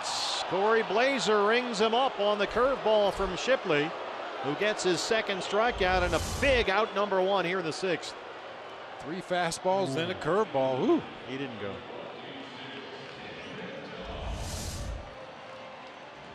Roger Craig, who was a great pitching coach for the Detroit Tigers before he was my manager in San Francisco, when our pitching staff used to get a little fearful of throwing fastballs for strikes, he'd have them come out and watch batting practice. You got a coach out there throwing 60 miles an hour right down the middle with no movement, and guys would pop them up off the top of the cage, beat them into the ground. Not every fastball gets hit hard. Don't be afraid to challenge with your fastball. First pitch curveball to Dahl is a strike. Dahl has singled and grounded out. He's 1 for 2. Delgado continues to warm up in the Diamondback bullpen.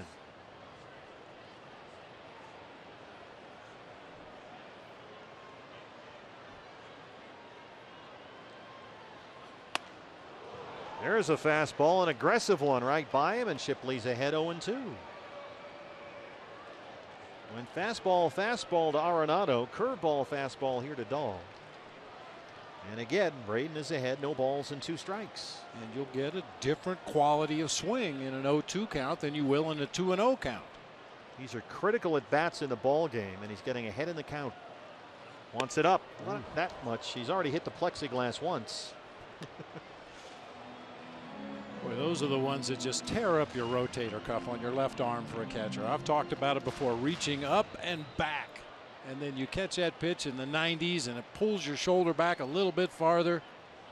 See the sign. Settle down. Settle down. 1-2 on the rookie David Dahl. Curveball in the dirt. 2 balls and 2 strikes.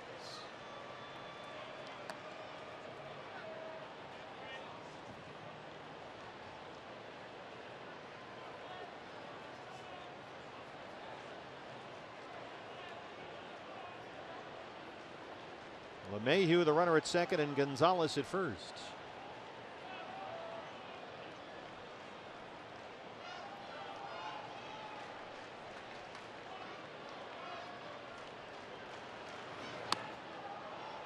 Oh.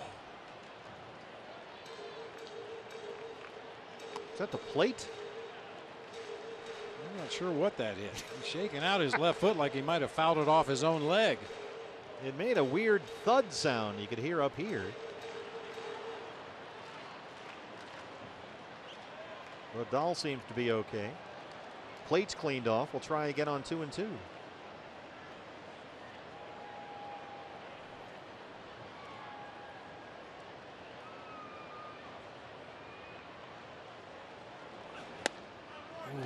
Oh, nice try. Good fastball. Doesn't quite get the call from Tom Woodring, and it's full 3-2. Braden Shipley's third 3-ball count in this 6th inning. LeMahieu had a 3-ball count single. Gonzalez walked. 3-2 to Dahl on the way.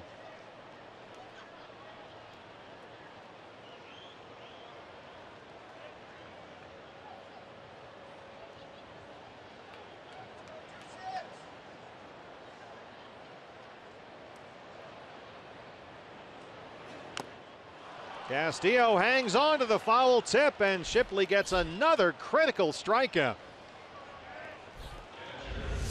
Went to the changeup. Nice job. One more out away from escaping what appeared to be a big time jam here in this 6th inning. Braden was walking the high wire in the 4th when LeMahieu doubled to lead off the inning. And he stranded him at 3rd, got 2 fly ball outs and a ground out to end the threat. And this would be a real magic act here after LeMahieu singled and Gonzalez walked to lead off the inning. He has struck out Arenado and Dahl. And now he'll work to the catcher, Murphy. Murphy has hit into a double play and struck out. He's 0 for 2. Just his second major league game this year.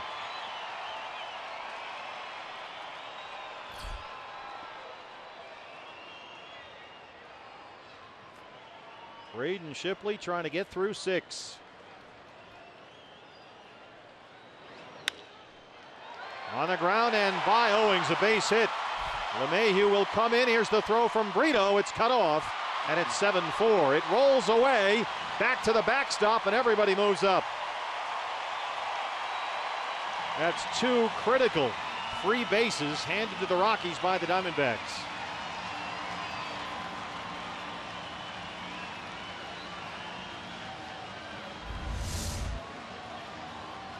Clean single through that left side. Jake Lamb moves into the cut position as Brito unleashes this throw home. No chance to get the out at home plate. Yeah, Jake just lets that ball clank off his glove into foul territory, and they hung the error on Brito. Yeah, they usually do give it to the guy that makes the throw, but for my money, that's a play that Jake's got to make right there as the cutoff man. Realize the timing of the play. You've got no chance to get that runner at the plate. Get yourself in a position where you can cut that ball cleanly. That's going to be it for Braden Shipley. We'll take a break from Coors.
Ball he was looking for to try and get out of this inning, but it snuck through into left field and turns into an RBI single for Tom Murphy, and it's a 7-4 ball game. The Rockies have runners at second and third, still trying to get this final out, and it's up to Edwin Escobar, who has been very effective out of the bullpen lately. He worked a scoreless inning last night. 12 appearances the last 10 in relief, and he'll work to Gerardo Parra, who has homered and doubled tonight, 2 for 2. Gonzalez is at third and Murphy at second.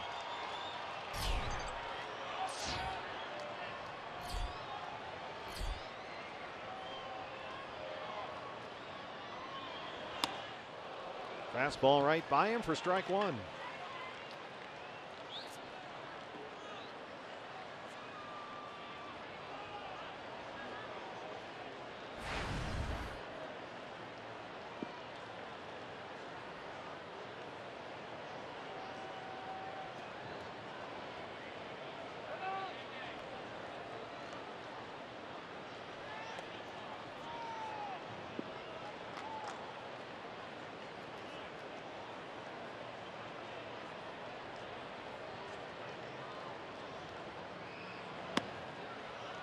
That one almost got to the backstop.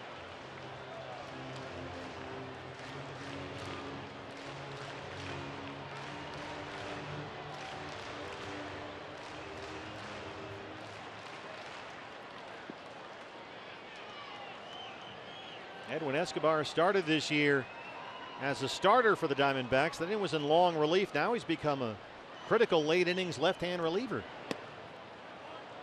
Gets the call from Tom Woodring, and Parra can't believe it. 1-2. That's the call that Braden Shipley had not been getting earlier in the ball game. Borderline pitch. That one maybe nipped the edge of the corner there.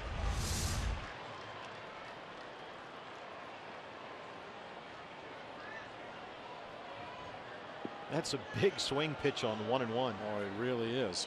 And speaking of swing pitches, Gerardo Parra better be ready to swing at anything close after his reaction on that last pitch. Oh, my. Missed at 94, 2-2. Escobar now is upset. It looked like Parra said that's the same pitch, and Woodring shook his head no. They're right on top of each other. All right, so now we're all leave it at 2-2. Yeah, but the bigger question moving forward is that a strike or is that a ball? The answer is yes. Yes. Sticking with the hard stuff.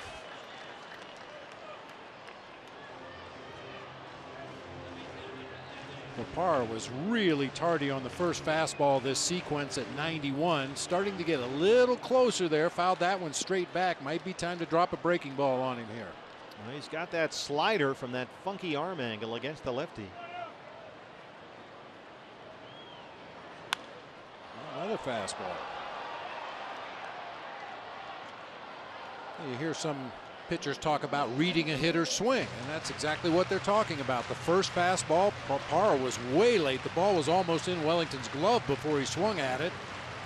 But with each passing fastball, his timing is getting a little closer and a little closer.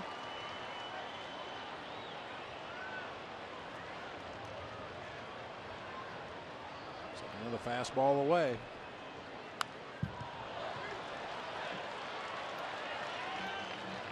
Neither guy's going to give in here.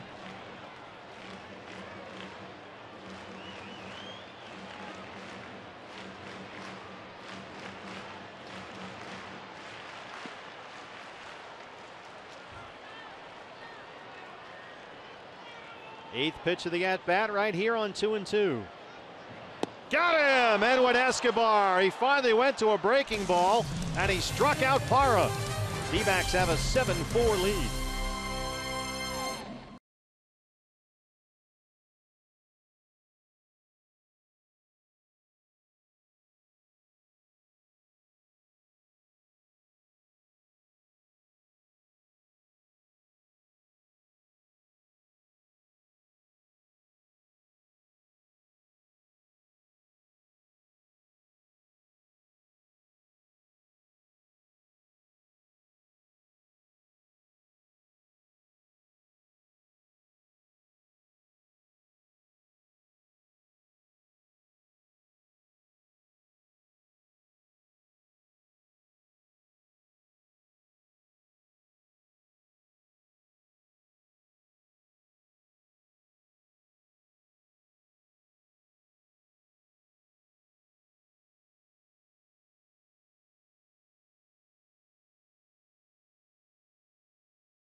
Time to take a look at our timeless moment, brought to you by Coors Banquet.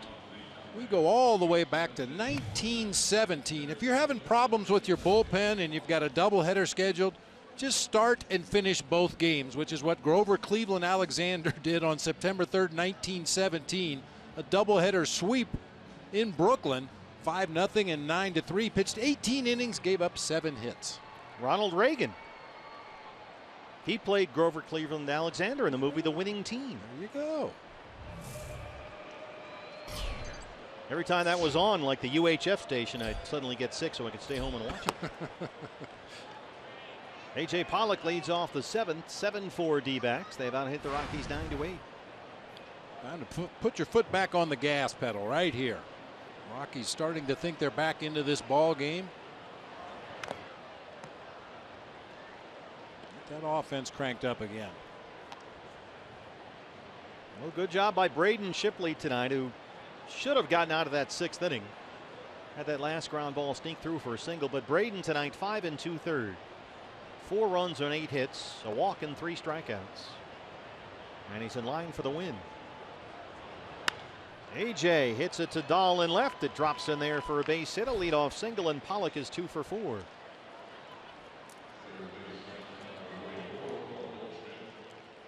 Well, you'd never know that he's only been back a week. He has picked up right where he left off. Well, his first couple games back, as we talked about in the open of the show, his timing was just a little bit off. Maybe some extra adrenaline flowing through his body, but boy, since those first 2 games back, he has been on a roll. Goldie squirts one fair down the left field line. AJ's on the run. Matt Williams going to wave him home. And he will score. It's 8-4 Diamondbacks. An RBI double for Goldie, his 29th.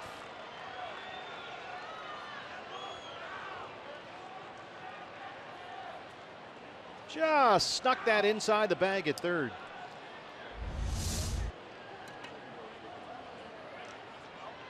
Something really tailing into Goldie hard. He pulled his hands in close to his body, puts that one right over the base down into the left field corner. AJ scored easily from first. A single and a double start us off against Bergman in the 7th. Here's Wellington Castillo, who's had the biggest hit of the game so far, a bases loaded double, a 3-run double in the 3rd.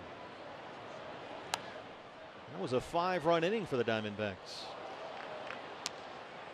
They led it at that point 6-0. It's now 8-4.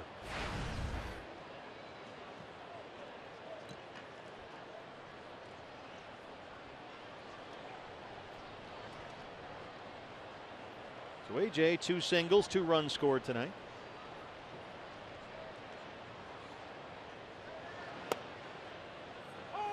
Oh, 0-2 on Castillo. That's not a strike. So I want to talk about all the time as a right-handed hitter, that tailing fastball inside. When you look down as that ball is crossing the hitting zone, you can see dirt between the inside corner of the plate and the baseball. And that tells you it's not a strike.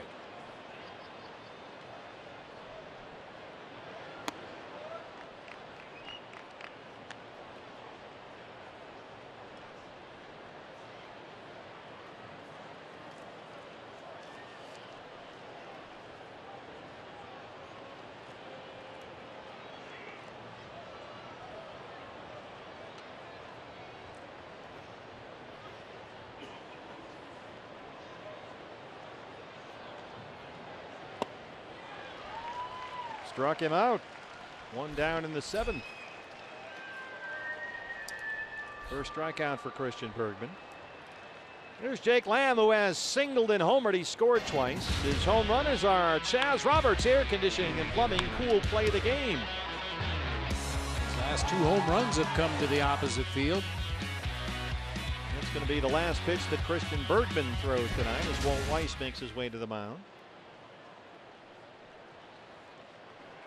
Pitching change at Coors Field. D-backs lead the Rockies 8-4. Back after this.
On from the Rockies bullpen, they traded Corey Dickerson to Tampa Bay to get Jake McGee, and he was their closer to start the year.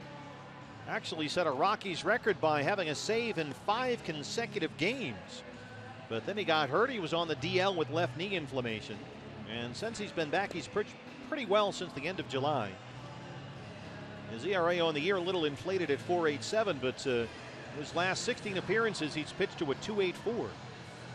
4-seam fastball, 2-seam fastball, a slider, occasional curveball, but he likes to go with the hard stuff. 2 different fastballs and that hard slider. So Walt Weiss goes to his lefty to face Jake Lamb, who has singled homeward and grounded out. He's 2 for 3.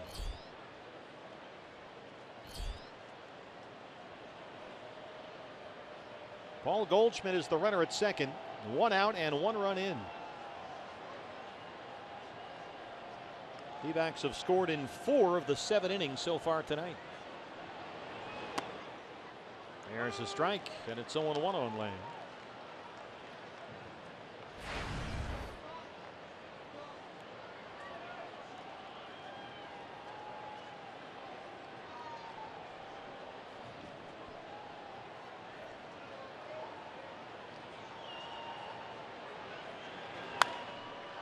Hopped it up.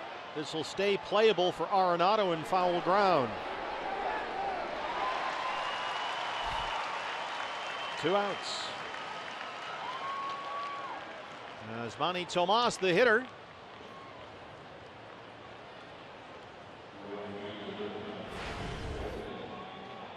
Yasmani 0 for 3, struck out twice. Coming off a 3-hit game last night.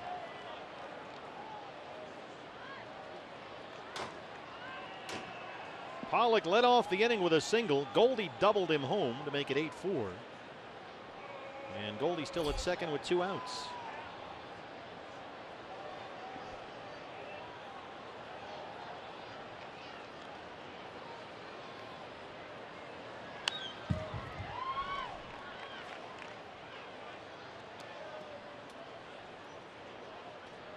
Yasmani Tomas, a .415 career hitter in this ballpark.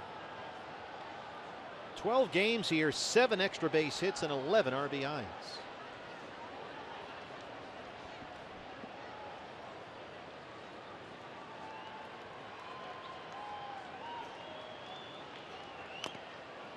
Chops at that one, and it's 0-2.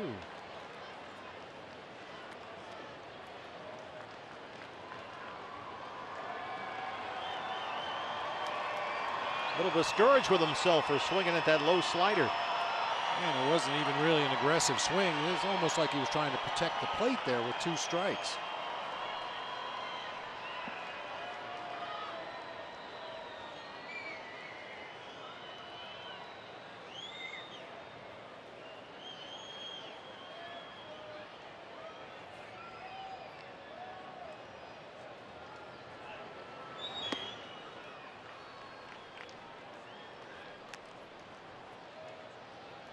Giants won today. They beat the Cubs at Wrigley Field 3-2. Dodgers are hosting the Padres. LA leads San Diego 4-0. They're in the 4th. Will be at Dodger Stadium for 3 games starting on Monday. Zach Greinke will be on the mound, the former Dodger. Murphy keeps it in front.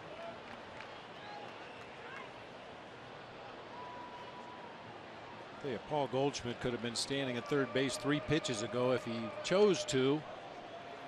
Neither middle infielder for the Rockies is remotely close to the bag at second base. But it's one of those deals where what's to be gained by stealing third base? You've got 2 strikes on the hitter, Yasmani Tomas. It may distract him if you break for third base. If he was going to do it, he should have done it on one of the first couple pitches. He's going to score on this. Matt Williams will wave him home. Here's the throw from Gonzalez. It is high and offline. Tomas is in at second, and it's 9-4 Diamondbacks.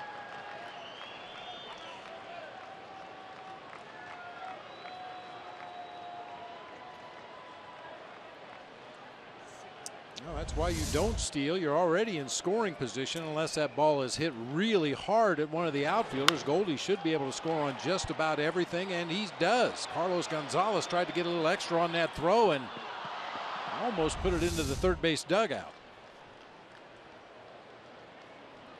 Single and an RBI, advances on the throw.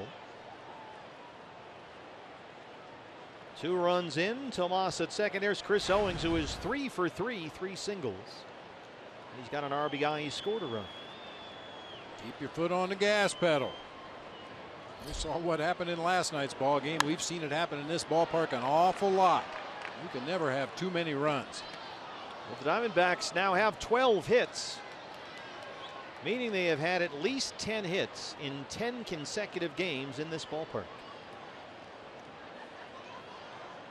And Goldie has now reached base safely in 50 straight games against the Rockies.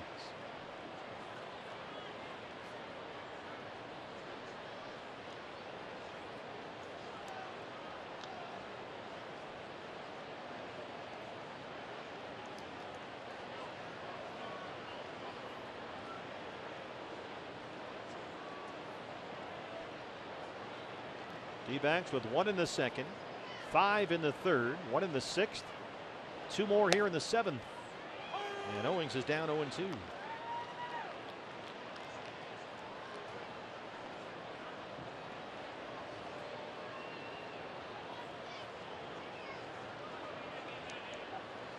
Been a good series for Chris. 2 hits and a walk last night, 3 for 3 tonight.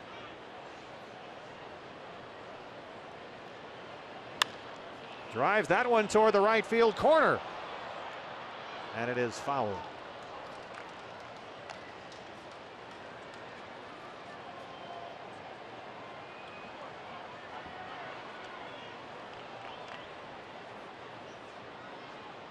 No lead is safe. This could shape up to be another Coors Field barn burner. I heard yesterday's game described as a barn burner. Barn burner. I want to just burn down that barn and leave it there.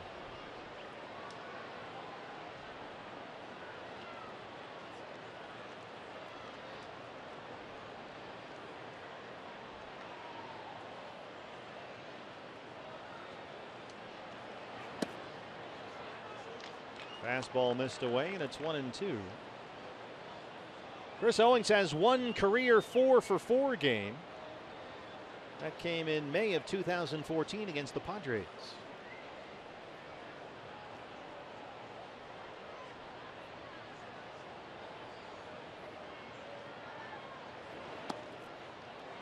Good take by Chris.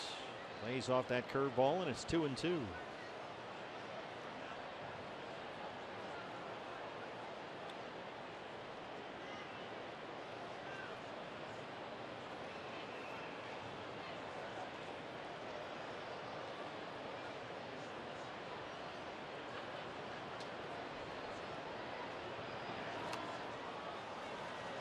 Came back with another curveball, and now it's full.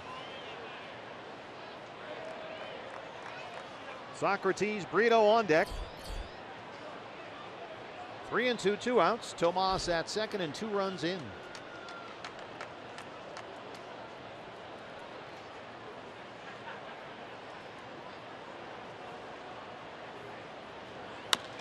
Chops it over McGee's head. CO can beat this out, and he's got it. Tomas stays at third. Chris Owings 4 for 4.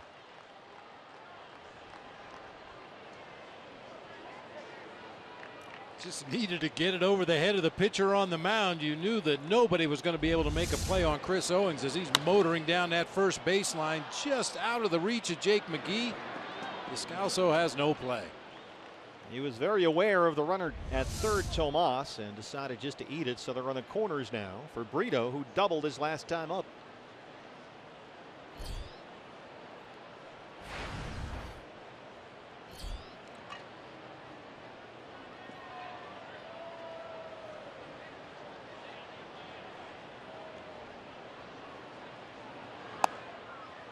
Ball 1.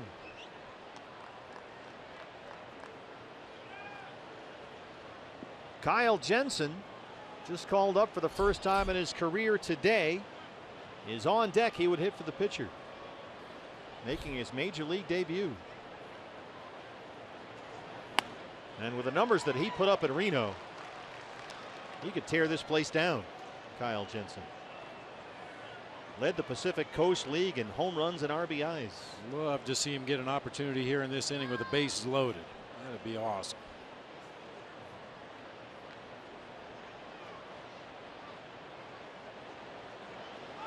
Owings takes off. Murphy's throw is in plenty of time, and they got him.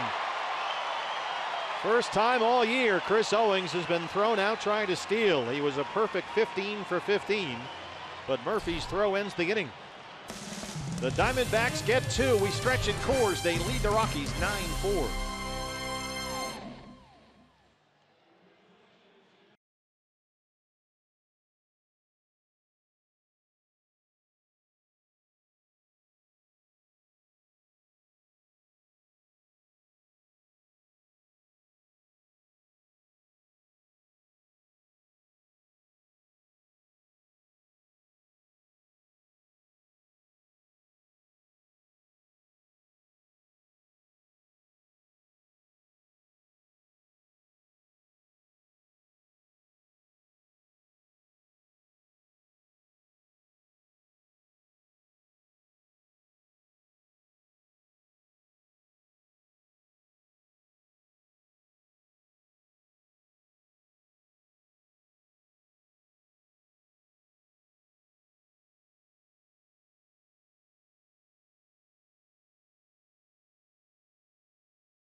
The Diamondbacks, they lead the Rockies 9-4 as we stretch at Coors Field. What's next? Brought to you by CenturyLink, the series finale. Final ball game this year at Coors. Archie Bradley on the mound against the hard-throwing right-hander John Gray, who was flip-flopped into that start for Chad Bettis. Walt Weiss didn't want the Diamondbacks getting a fifth look this year at Bettis. And so with Tyler Chatwood back in the rotation, they've gone to a six-man rotation, and Gray will take the start tomorrow. Bettis will pitch against the Giants Monday. Edwin Escobar still in there, and he faces the left-hand hitting shortstop Daniel Descalso, who homered his last time up. Braden Shipley was very effective for the most part tonight. 4 runs on 8 hits in 5 2/3. A walk and 3 strikeouts, did give up 2 homers. Parra a solo shot in the 3rd. Descalso a 2-run home run in the 5th. Christian Adames is on deck. He will hit for the pitcher. And it's 2-1 on Descalso. There's Adames, who started at shortstop last night.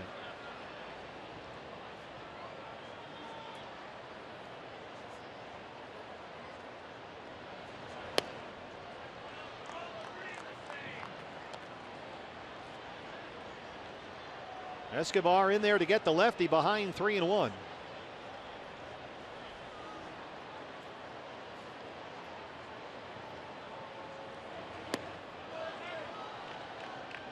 He went, says Tom Woodring, and it's a full count, 3-2.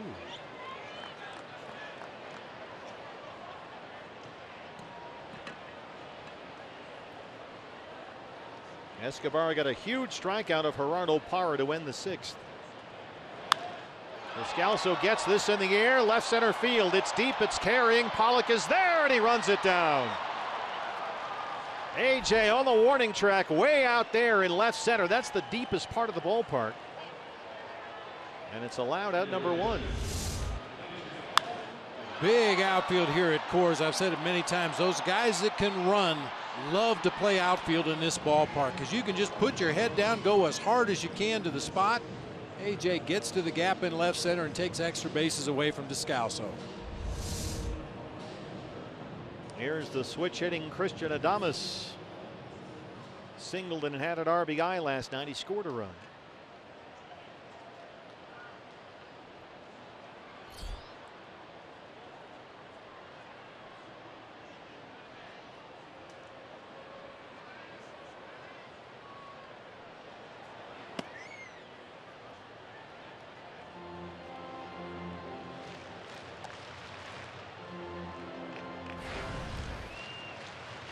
D-backs bullpen quiet right now. Adames .218 with a home run.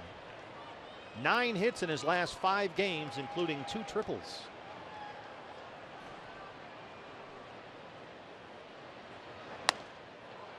Fastball right by him, and it's 1-1.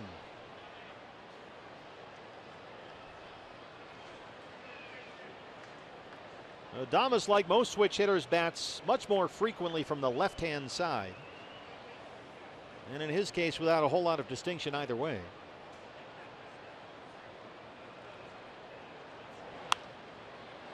In the seats, and it's 1-2.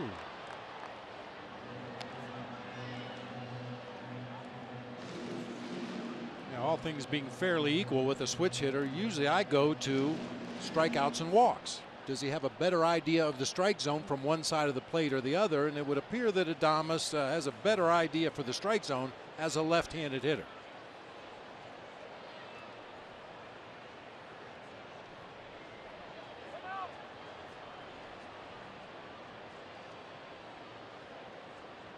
Well, good inning for Escobar to work. He got to Scalzo, the lefty. They have Adames hit from the right-hand side. The left-hand hitting Tapia on deck. That one just missed, but it's 2-2.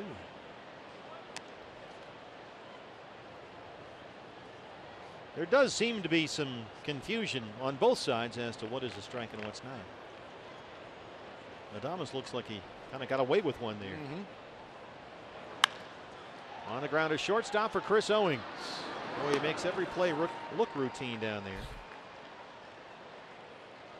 And Escobar with a little bit of a quick pitch there. He's kind of incorporated that into his arsenal. Not only will he come up into the set position, take a deep breath, and then deliver the ball, but every now and then he'll get the sign from Wellington Castillo and just step right into the throw. Well, so far he's retired all 3 he's faced, and with 2 outs, he'll work to the rookie Raimel Tapia. In just his second major league game, so far 1 for 3 with a single.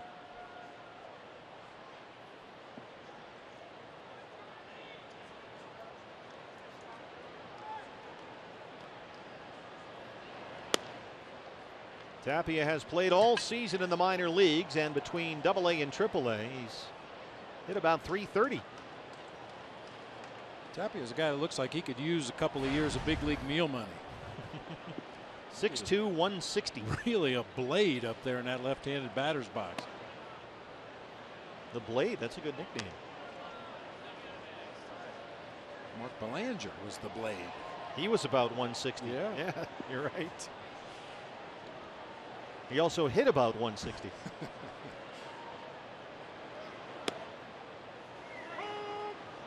You don't see those types of guys around anymore. The Eddie Brinkman. Who was the guy that played for the Giants? I'm blanking on his name. Johnny LeMaster. Johnny LeMaster? Yeah, the guys who are all glove at shortstop.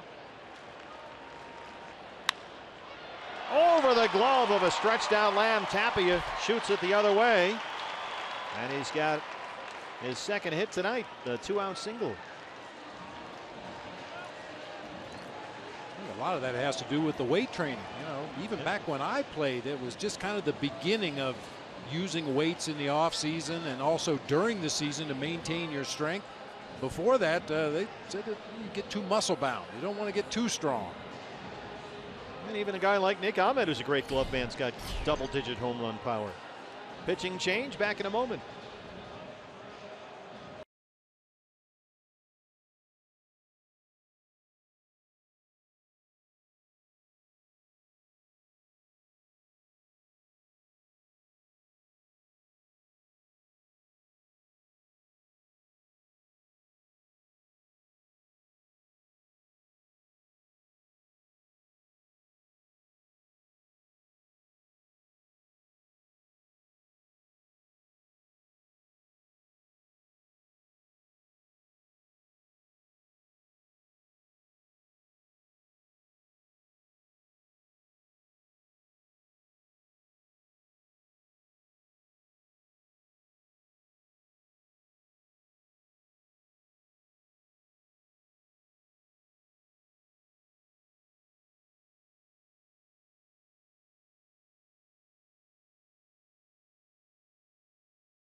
Lead. Randall Delgado is on to try and get the final out of this 7th inning. Your Arizona Federal Credit Union pitching change. Randall, who had been the Diamondbacks' best relief pitcher throughout the month of August, struggled Wednesday at San Francisco. He faced 2 batters, gave up a triple and a double. He had made 14 consecutive appearances without giving up an earned run. And he'll face the league's leading hitter, DJ LeMahieu. LeMahieu has doubled, singled, scored a run. He's 2 for 3. Raimel Tapia, the speedy rookie, at first and 2 outs.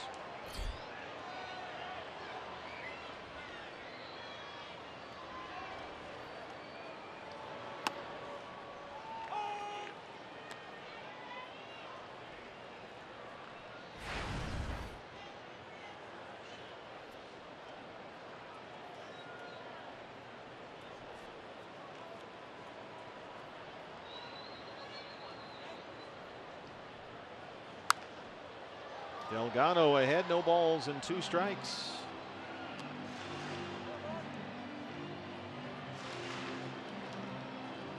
You're going to burn Delgado here because the pitcher spot is due up 2nd in the 8th inning. So if Randall gets him out of this, you're going to have to go to somewhere else to get the 8th and the 9th.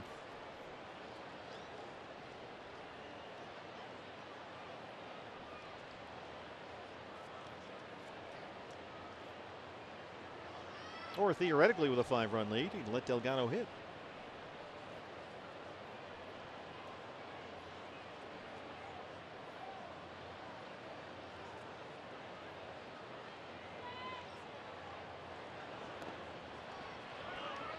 Sliders in the dirt, and it's 1-2 on LeMahieu.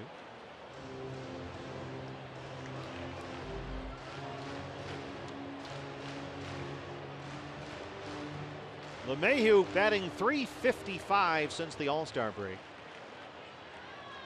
He led the major leagues in hitting last month. He hit .439 in August. Tapia at first, 2 outs, 1-2 on LeMahieu.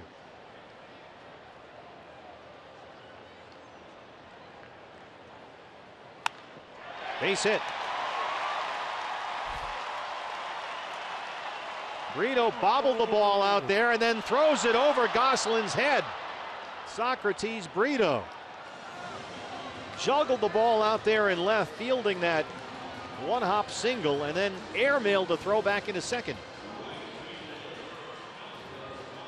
Fortunately, Tapia had to stay put there, and now here comes Carlos Gonzalez. Bobbled it, bobbled it, bobbled it. Tapia took a big turn. Brito saw that, tried to throw behind him at second base, although his stride was toward third base. It was almost like a pickoff for a left-handed pitcher. Diamondbacks a little sloppy tonight on those throws back in from the outfield. So now you have Delgado having to face the left-hand hitting Gonzalez, who was 0 for 2 with a walk.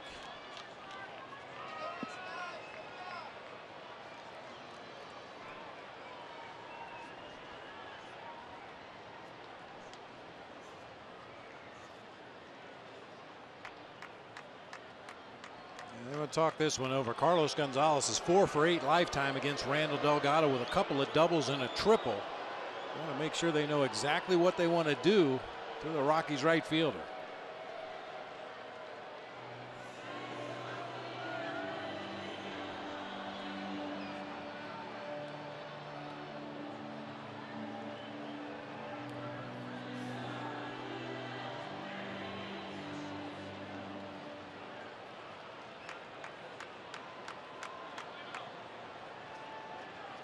Gonzalez, 19 home runs in the first half of the year. He's homered just 5 times since the All-Star break. Tapia at second, LeMahieu at first. Start him off with a slider, and it's 1-0. Cargo this year with runners in scoring position and 2 outs has 64 RBIs, a .301 hitter in these spots.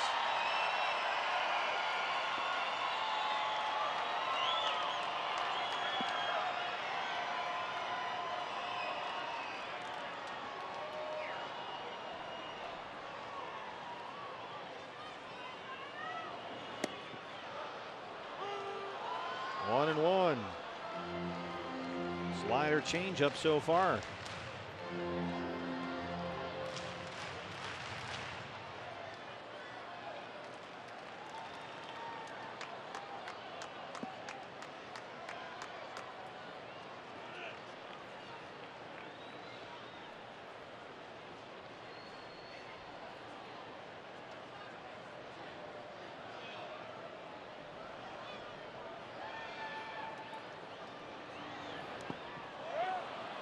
He went again.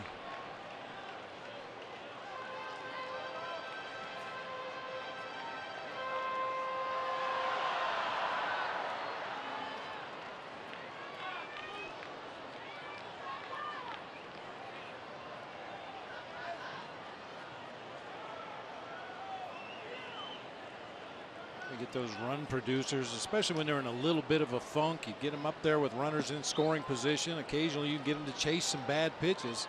So far, a check swing on a changeup and a half swing on a slider in the dirt. Castillo wants that fastball up. Hard two-seamer from Delgado, and it's 2-2. Diamondbacks have the shift on. 3 infielders on the right-hand side. Owens, Gosselin, Goldie left to right. Jake Lamb near the bag at third.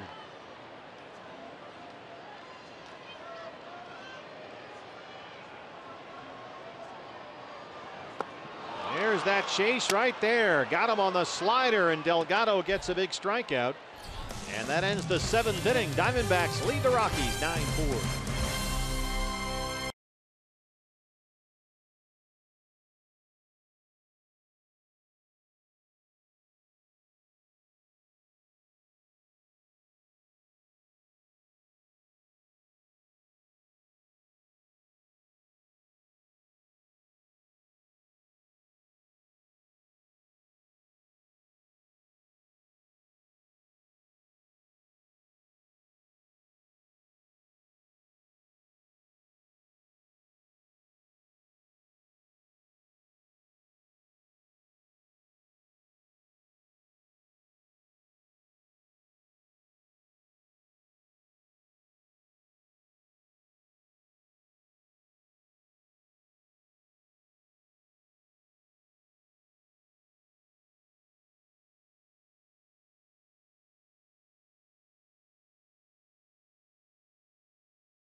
Outfield here at Colorado. The brook is babbling or whatever it's doing. Gila River game summary. Diamondbacks lots of offense tonight. 9 runs, 13 hits. Braden Shipley pitched pretty well. 4 runs on 8. He went 5 2/3. Did give up 2 home runs. Chris Owings, his second career 4-hit game. He's 4 for 4 with 4 singles. Castillo a 3-run double. Lamb a 2-run homer. There's the babbling brook. Very peaceful. New pitcher for the Rockies, the right-hander Justin Miller. Just off the DL prior to yesterday's game. He'd been out since July 5th with a left oblique strain, so this is just his 32nd appearance of the year. Socrates Brito was at bat when Chris Owings was caught stealing to win the 7th, and he'll lead off the 8th. Kyle Jensen is on deck. He will hit next in his first major league at bat, the 28-year-old rookie. There's Kyle. Was second in the MVP voting in the Pacific Coast League this year. Brito doubled in the 6th. He's 1 for 3.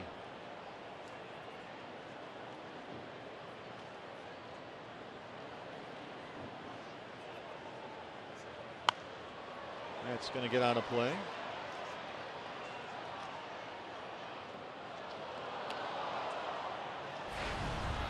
Red Sox up 9-0 on the Oakland A's. Rick Porcello perfect through 5 in that game. He's going to win 20-something this year. Jake Barrett warming up in the Diamondback bullpen as they get ready to hit for Delgado, so Barrett will get the 8th. 0-2 on Brito.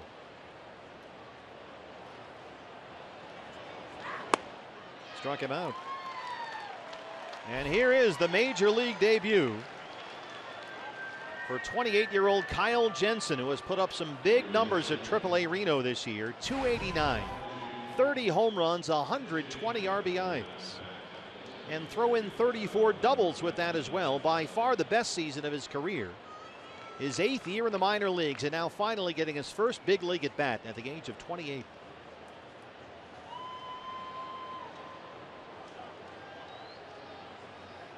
He's a big dude up there, 6'3", 240.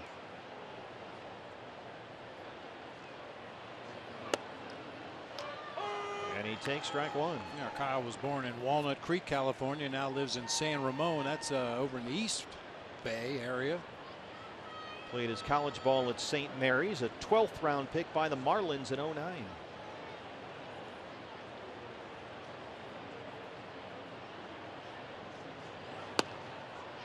Spent his first 6 seasons in the Miami system. Had some pretty promising minor league home run totals, but the Marlins gave up on him. He was traded to the Dodgers before last year. Played with their AAA team last season. Signed with the Diamondbacks last November. He drives it to right center. Gargo is there, and that's out number 2.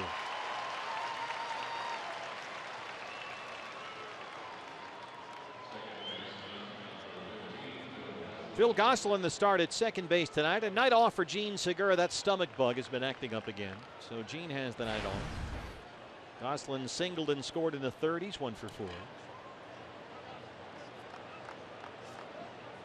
And Phil has now hit safely in each of his last 6 starts and 11 of his last 12. His 21st start of the year at second base. 0-1.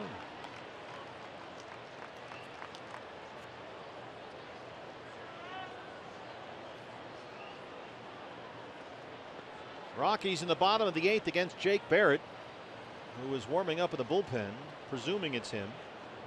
Arenado, Dahl, and Murphy 4, 5, and 6.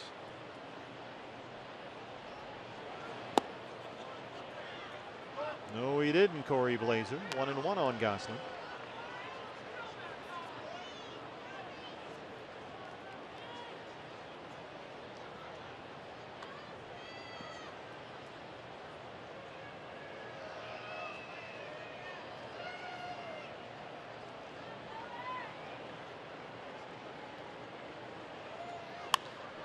Popped it up right in front of the Rocky dugout. Parra coming over from first, and he does not want it. He gave up on it at the last minute.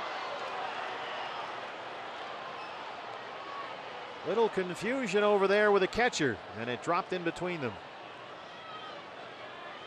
No doubt a long run for Parra, playing deep down there at first base, but a much easier play for him than for the catcher, Tom Murphy. Murphy's just looking at Parra the entire time.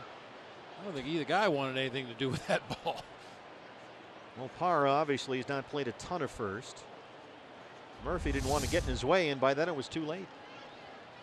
No play, it's 1-2.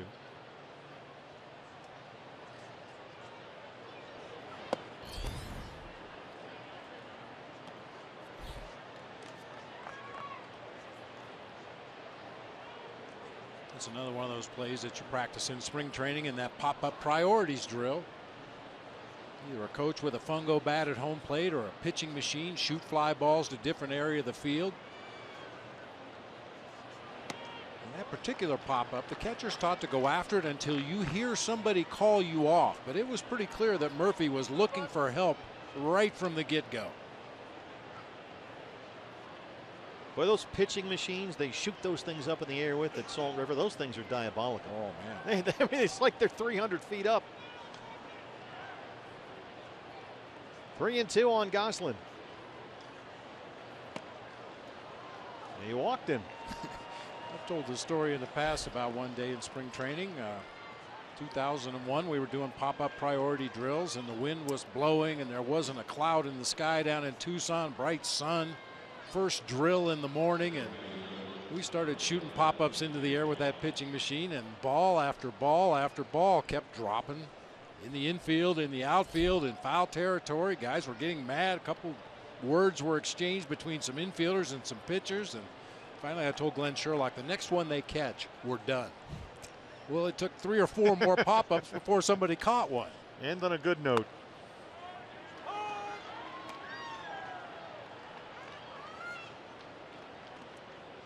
AJ 2 for 4. He has singled twice, scored twice. So he's hit safely now in 5 straight.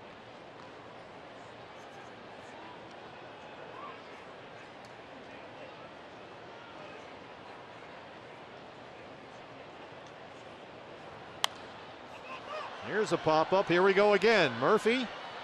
He'll watch it go behind the screen. Oh. That was not well played by a Rocky fan. I think he lost his nerve right at the last moment. Yeah, heart just wasn't in it.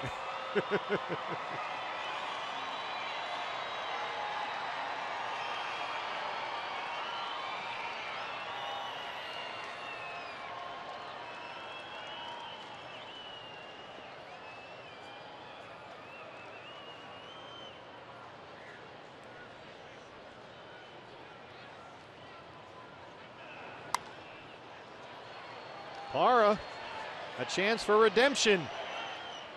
And he's got it. We'll head to the bottom of the 8th. It's 9-4 Diamondbacks.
On a Saturday night in downtown Denver, D-backs lead the Rockies 9-4.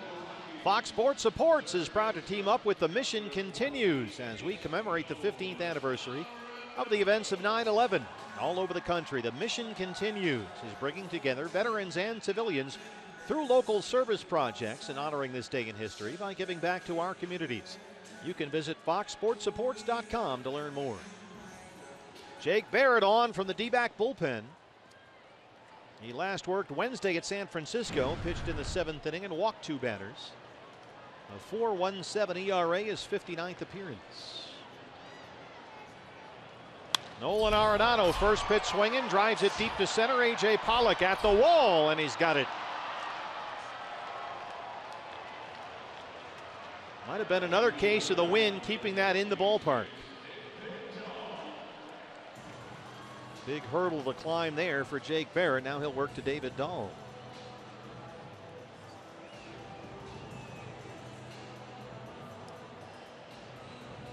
Not sure what that was. I think Praying mantis, perhaps. AJ saw it on the warning track when he went back to make that catch. He put it in his glove and handed it to that fan, and now he's going to have some fun with it.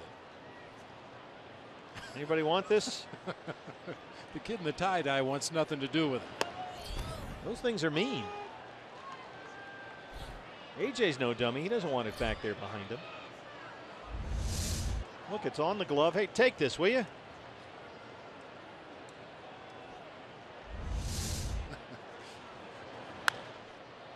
Oh, 0-2 on the Rockies left fielder. Dahl singled in the second inning. He's 1 for 3.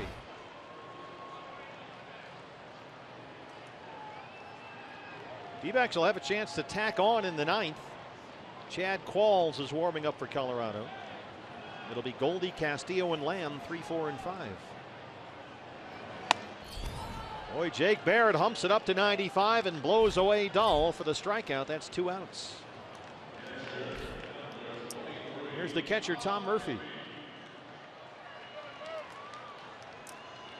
Murphy, an RBI single his last time up. That was the last batter that Braden Shipley faced back in that 6th inning.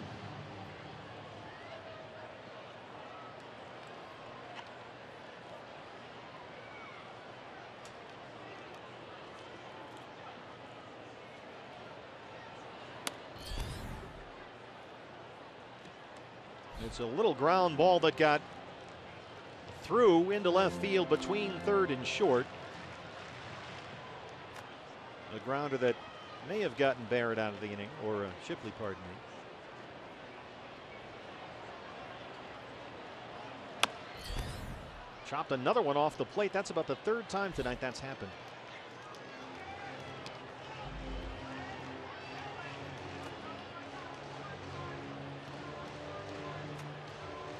Dodgers now lead the Padres 5-0. They're in the 7th in LA. Rockies get the Giants starting on Monday. Giants won at Wrigley Field 3-2. They beat the Cubs.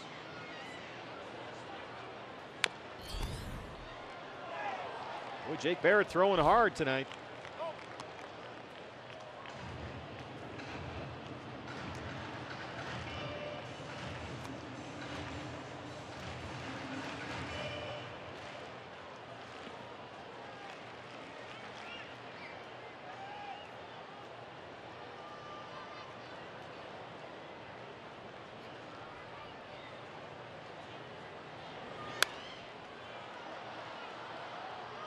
Hard slider at 89. Still 1-2 on Murphy.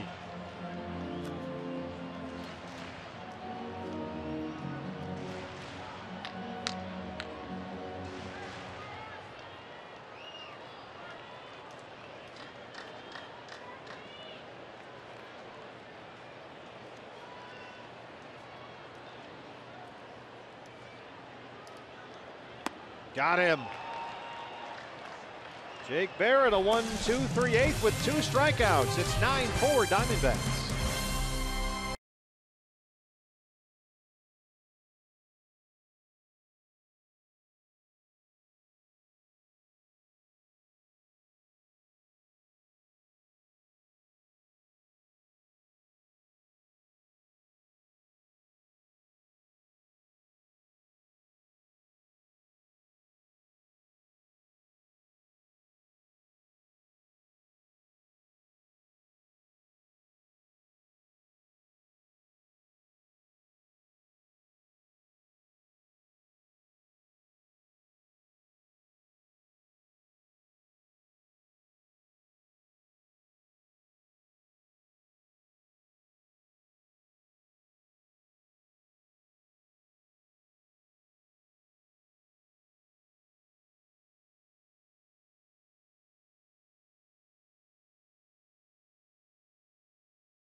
Qualls on to work the ninth inning for Colorado. 12 years in the big leagues. Rockies are his ninth team. His 40th appearance, an ERA over 6. 46th all time with 820 appearances. He is third among active pitchers in appearances. Very little has changed about Chad Qualls' approach to opposing hitters throughout the entire career. Just a sinker slider guy, tries to keep the ball down, pitch to early contact. Well, we have a moment. Let's get an insect report from Todd Walsh. You know, I've been doing this for almost 30 years. I guess you could file this under breaking news. This just in. I did speak to A.J. Pollock on his way back from center field. I asked him what that was. Gave me a 2-word answer. Praying mantis. Back to you, Steve. Very thorough, Todd. Thank you. Film at 11. He set it free. Put it Yes, he did. in the tree right there. Fly, be free. Goldie has walked, doubled. He's got an RBI. He scored twice. And he'll lead off the ninth. D-backs have out hit the Rockies 13-10. They lead at 9-4. If Goldie was running to the plate, it's because he's 3 for 5 lifetime against Chad Qualls with a couple of bombs.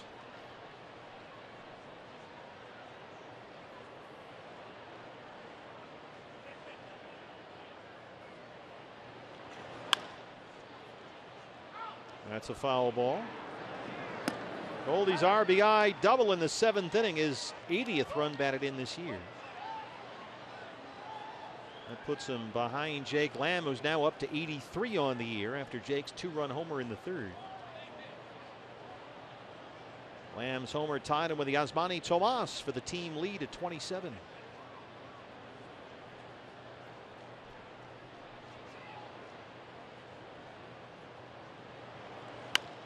Reaches out and hits a bouncer to shortstop. Descalso makes a nice play, throws him out, 1 down.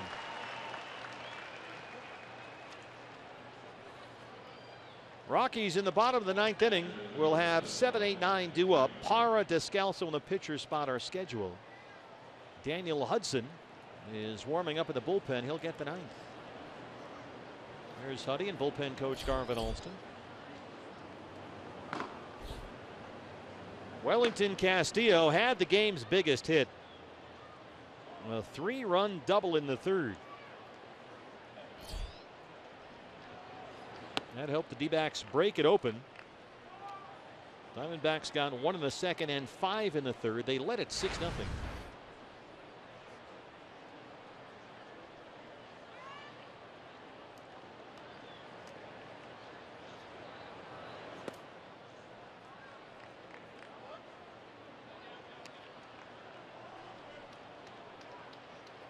So Castillo, in his last 16 games, now has 24 RBIs.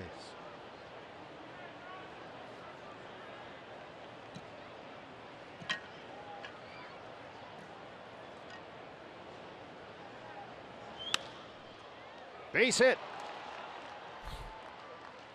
Wellington Castillo 2 for 5. That'll bring up Jake Lamb.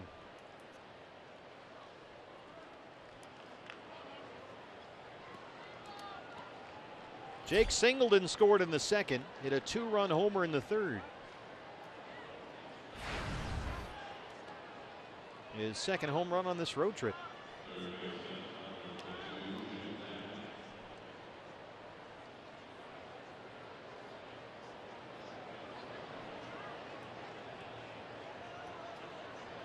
It was an odd home run. He sliced it just inside the left field foul pole.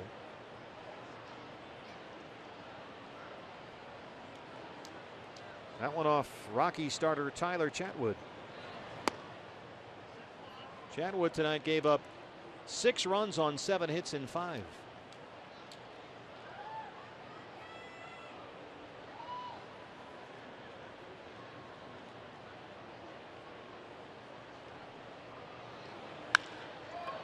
Get some good wood on that one. Tapia broke in, now broke back, and he just did reach up and grab it.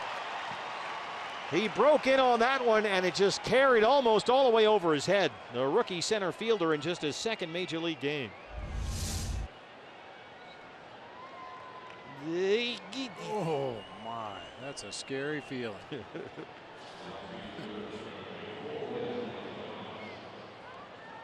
Yasmani Tomas. Yasmani had an RBI single his last time up. He's 1 for 4.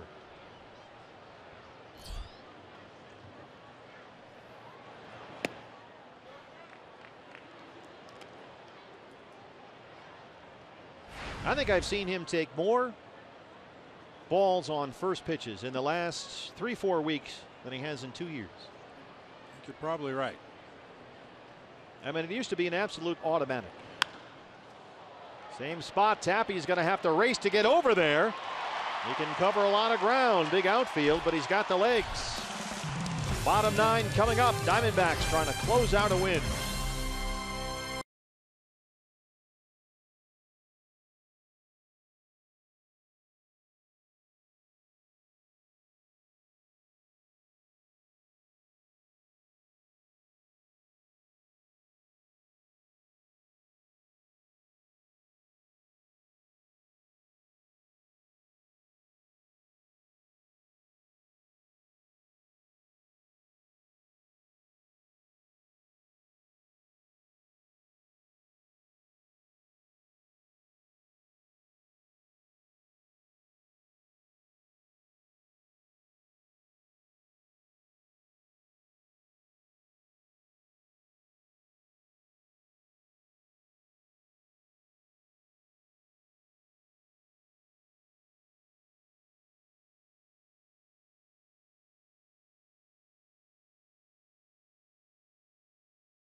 Coors Field, the Diamondbacks trying to weave in this series at a game apiece. They lead at 9-4.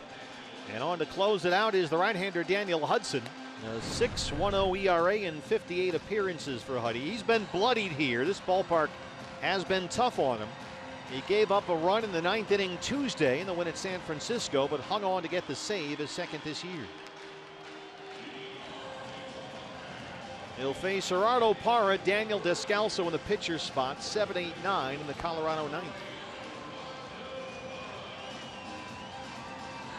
Not sure the availability of Charlie Blackmon, but he would most likely be the left-handed bat for that pitcher spot. Due up third this inning for the Rockies. Well, Ryan Rayburn is on the top step of the dugout. Helmet on, bat in hand. Blackmon a late scratch with a back problem. He's over there with his sweatshirt on. That's a pretty good indicator that he's not going to take the at-bat. Well, Parra will lead it off. He has homered, doubled, and scored twice tonight. He's 2 for 3.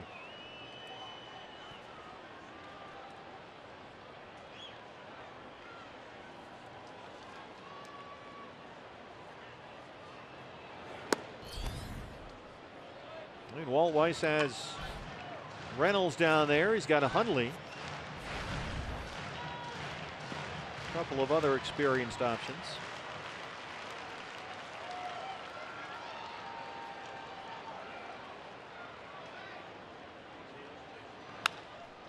Look out, EY Sr.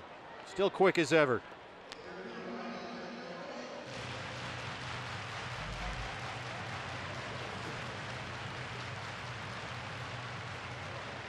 EY is no dummy. Left-handed pull hitter at the plate. He's about 135 feet away from home right now. Nowhere near the coach's box.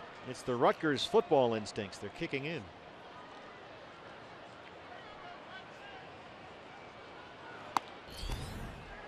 There's a strike from Huddy. Fastball at 95, and it's 1-2 on Parra.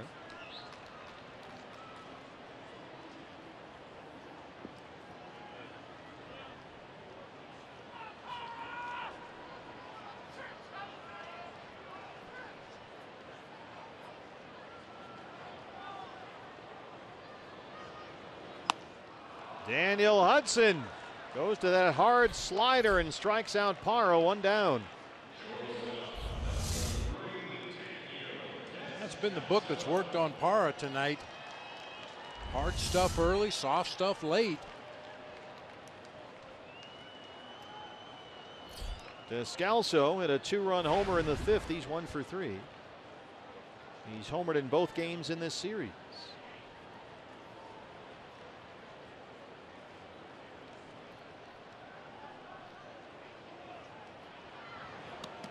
Hello.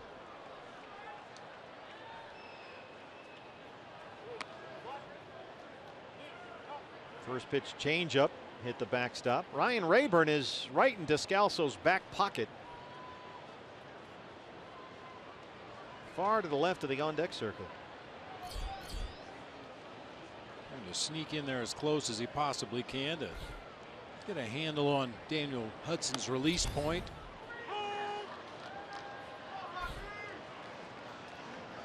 Of course, the most notorious Rocky for doing that was Todd Helton. There were times he'd be almost behind the hitter in the grass back there by the Rockies logo. See all the pictures from baseball in the 1940s and 50s. There'd be photographers all kneeling there. Look out, up and in on Descalso at 95. Spins him around, and it's 2-1.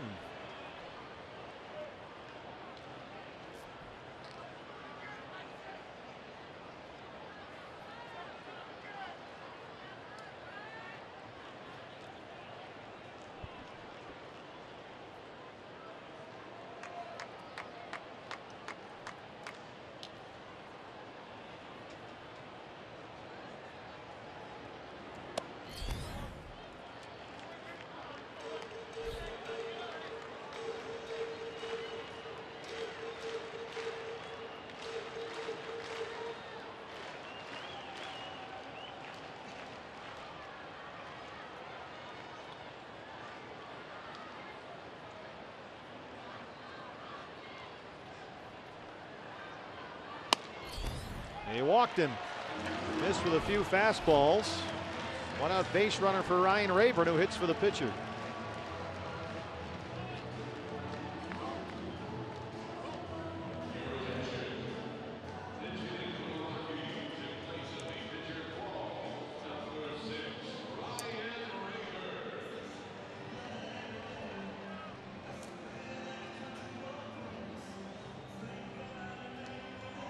Ryan Rayburn hitting .232 this year. He's got 8 homers, but 7 of those came in the first half of the year. He's only homered once since the All-Star break. I think he's Walt Weiss's choice for this pinch hit at bat because in 3 plate appearances against Daniel Hudson, a homer, a single, and he drew a walk. Rayburn does have 3 pinch hit homers this year.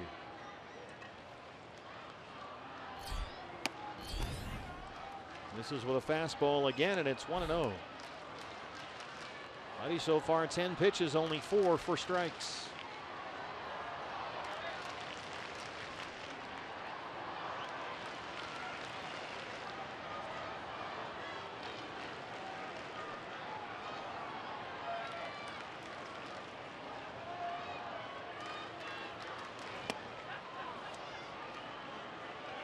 Changed it up, 1-1. You cannot discount this ballpark. Remember, last night in the 8th inning, Colorado scored all 7 of their runs with 2 outs. So it is never over, as someone once said, until it's over. As long as you have outs left in a ball game.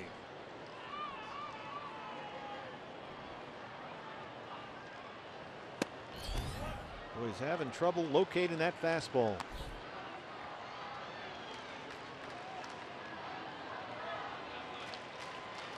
Twelve pitches, 7 balls.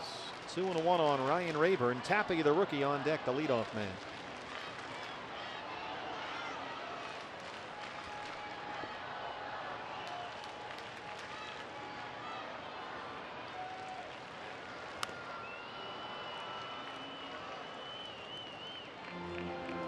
Two and two.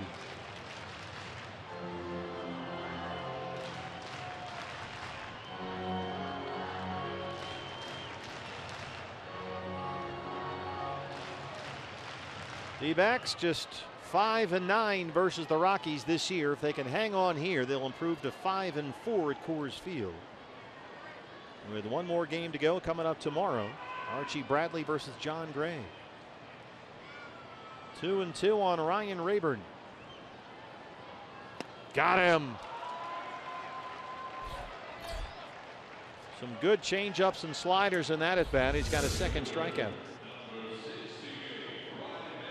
Good downward movement that time, just enough off speed to get Rayburn out front.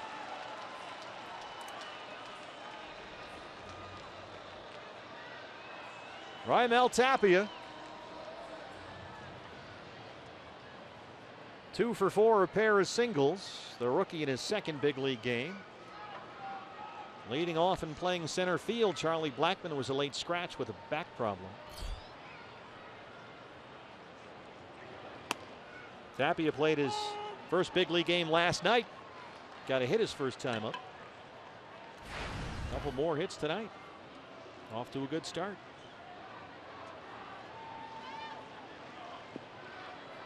There is Charlie Blackmon, always problematic for the Diamondbacks.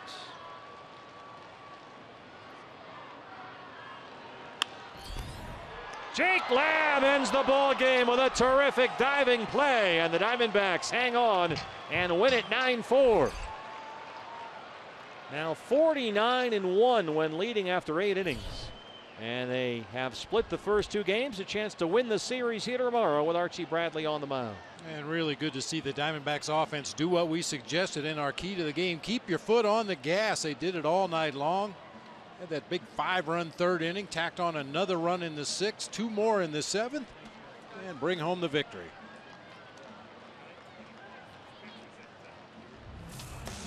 So lots of Diamondbacks offense. Wellington Castillo, a 3-run double. Jake Lamb, a 2-run homer, and a 5-run D-backs third. That put them out front. They hang on and win it 9-4. Todd Walsh will have reaction from inside the clubhouse when we come back on the Diamondback Live postgame show. 9-4 your final here, back from Coors Field right after this.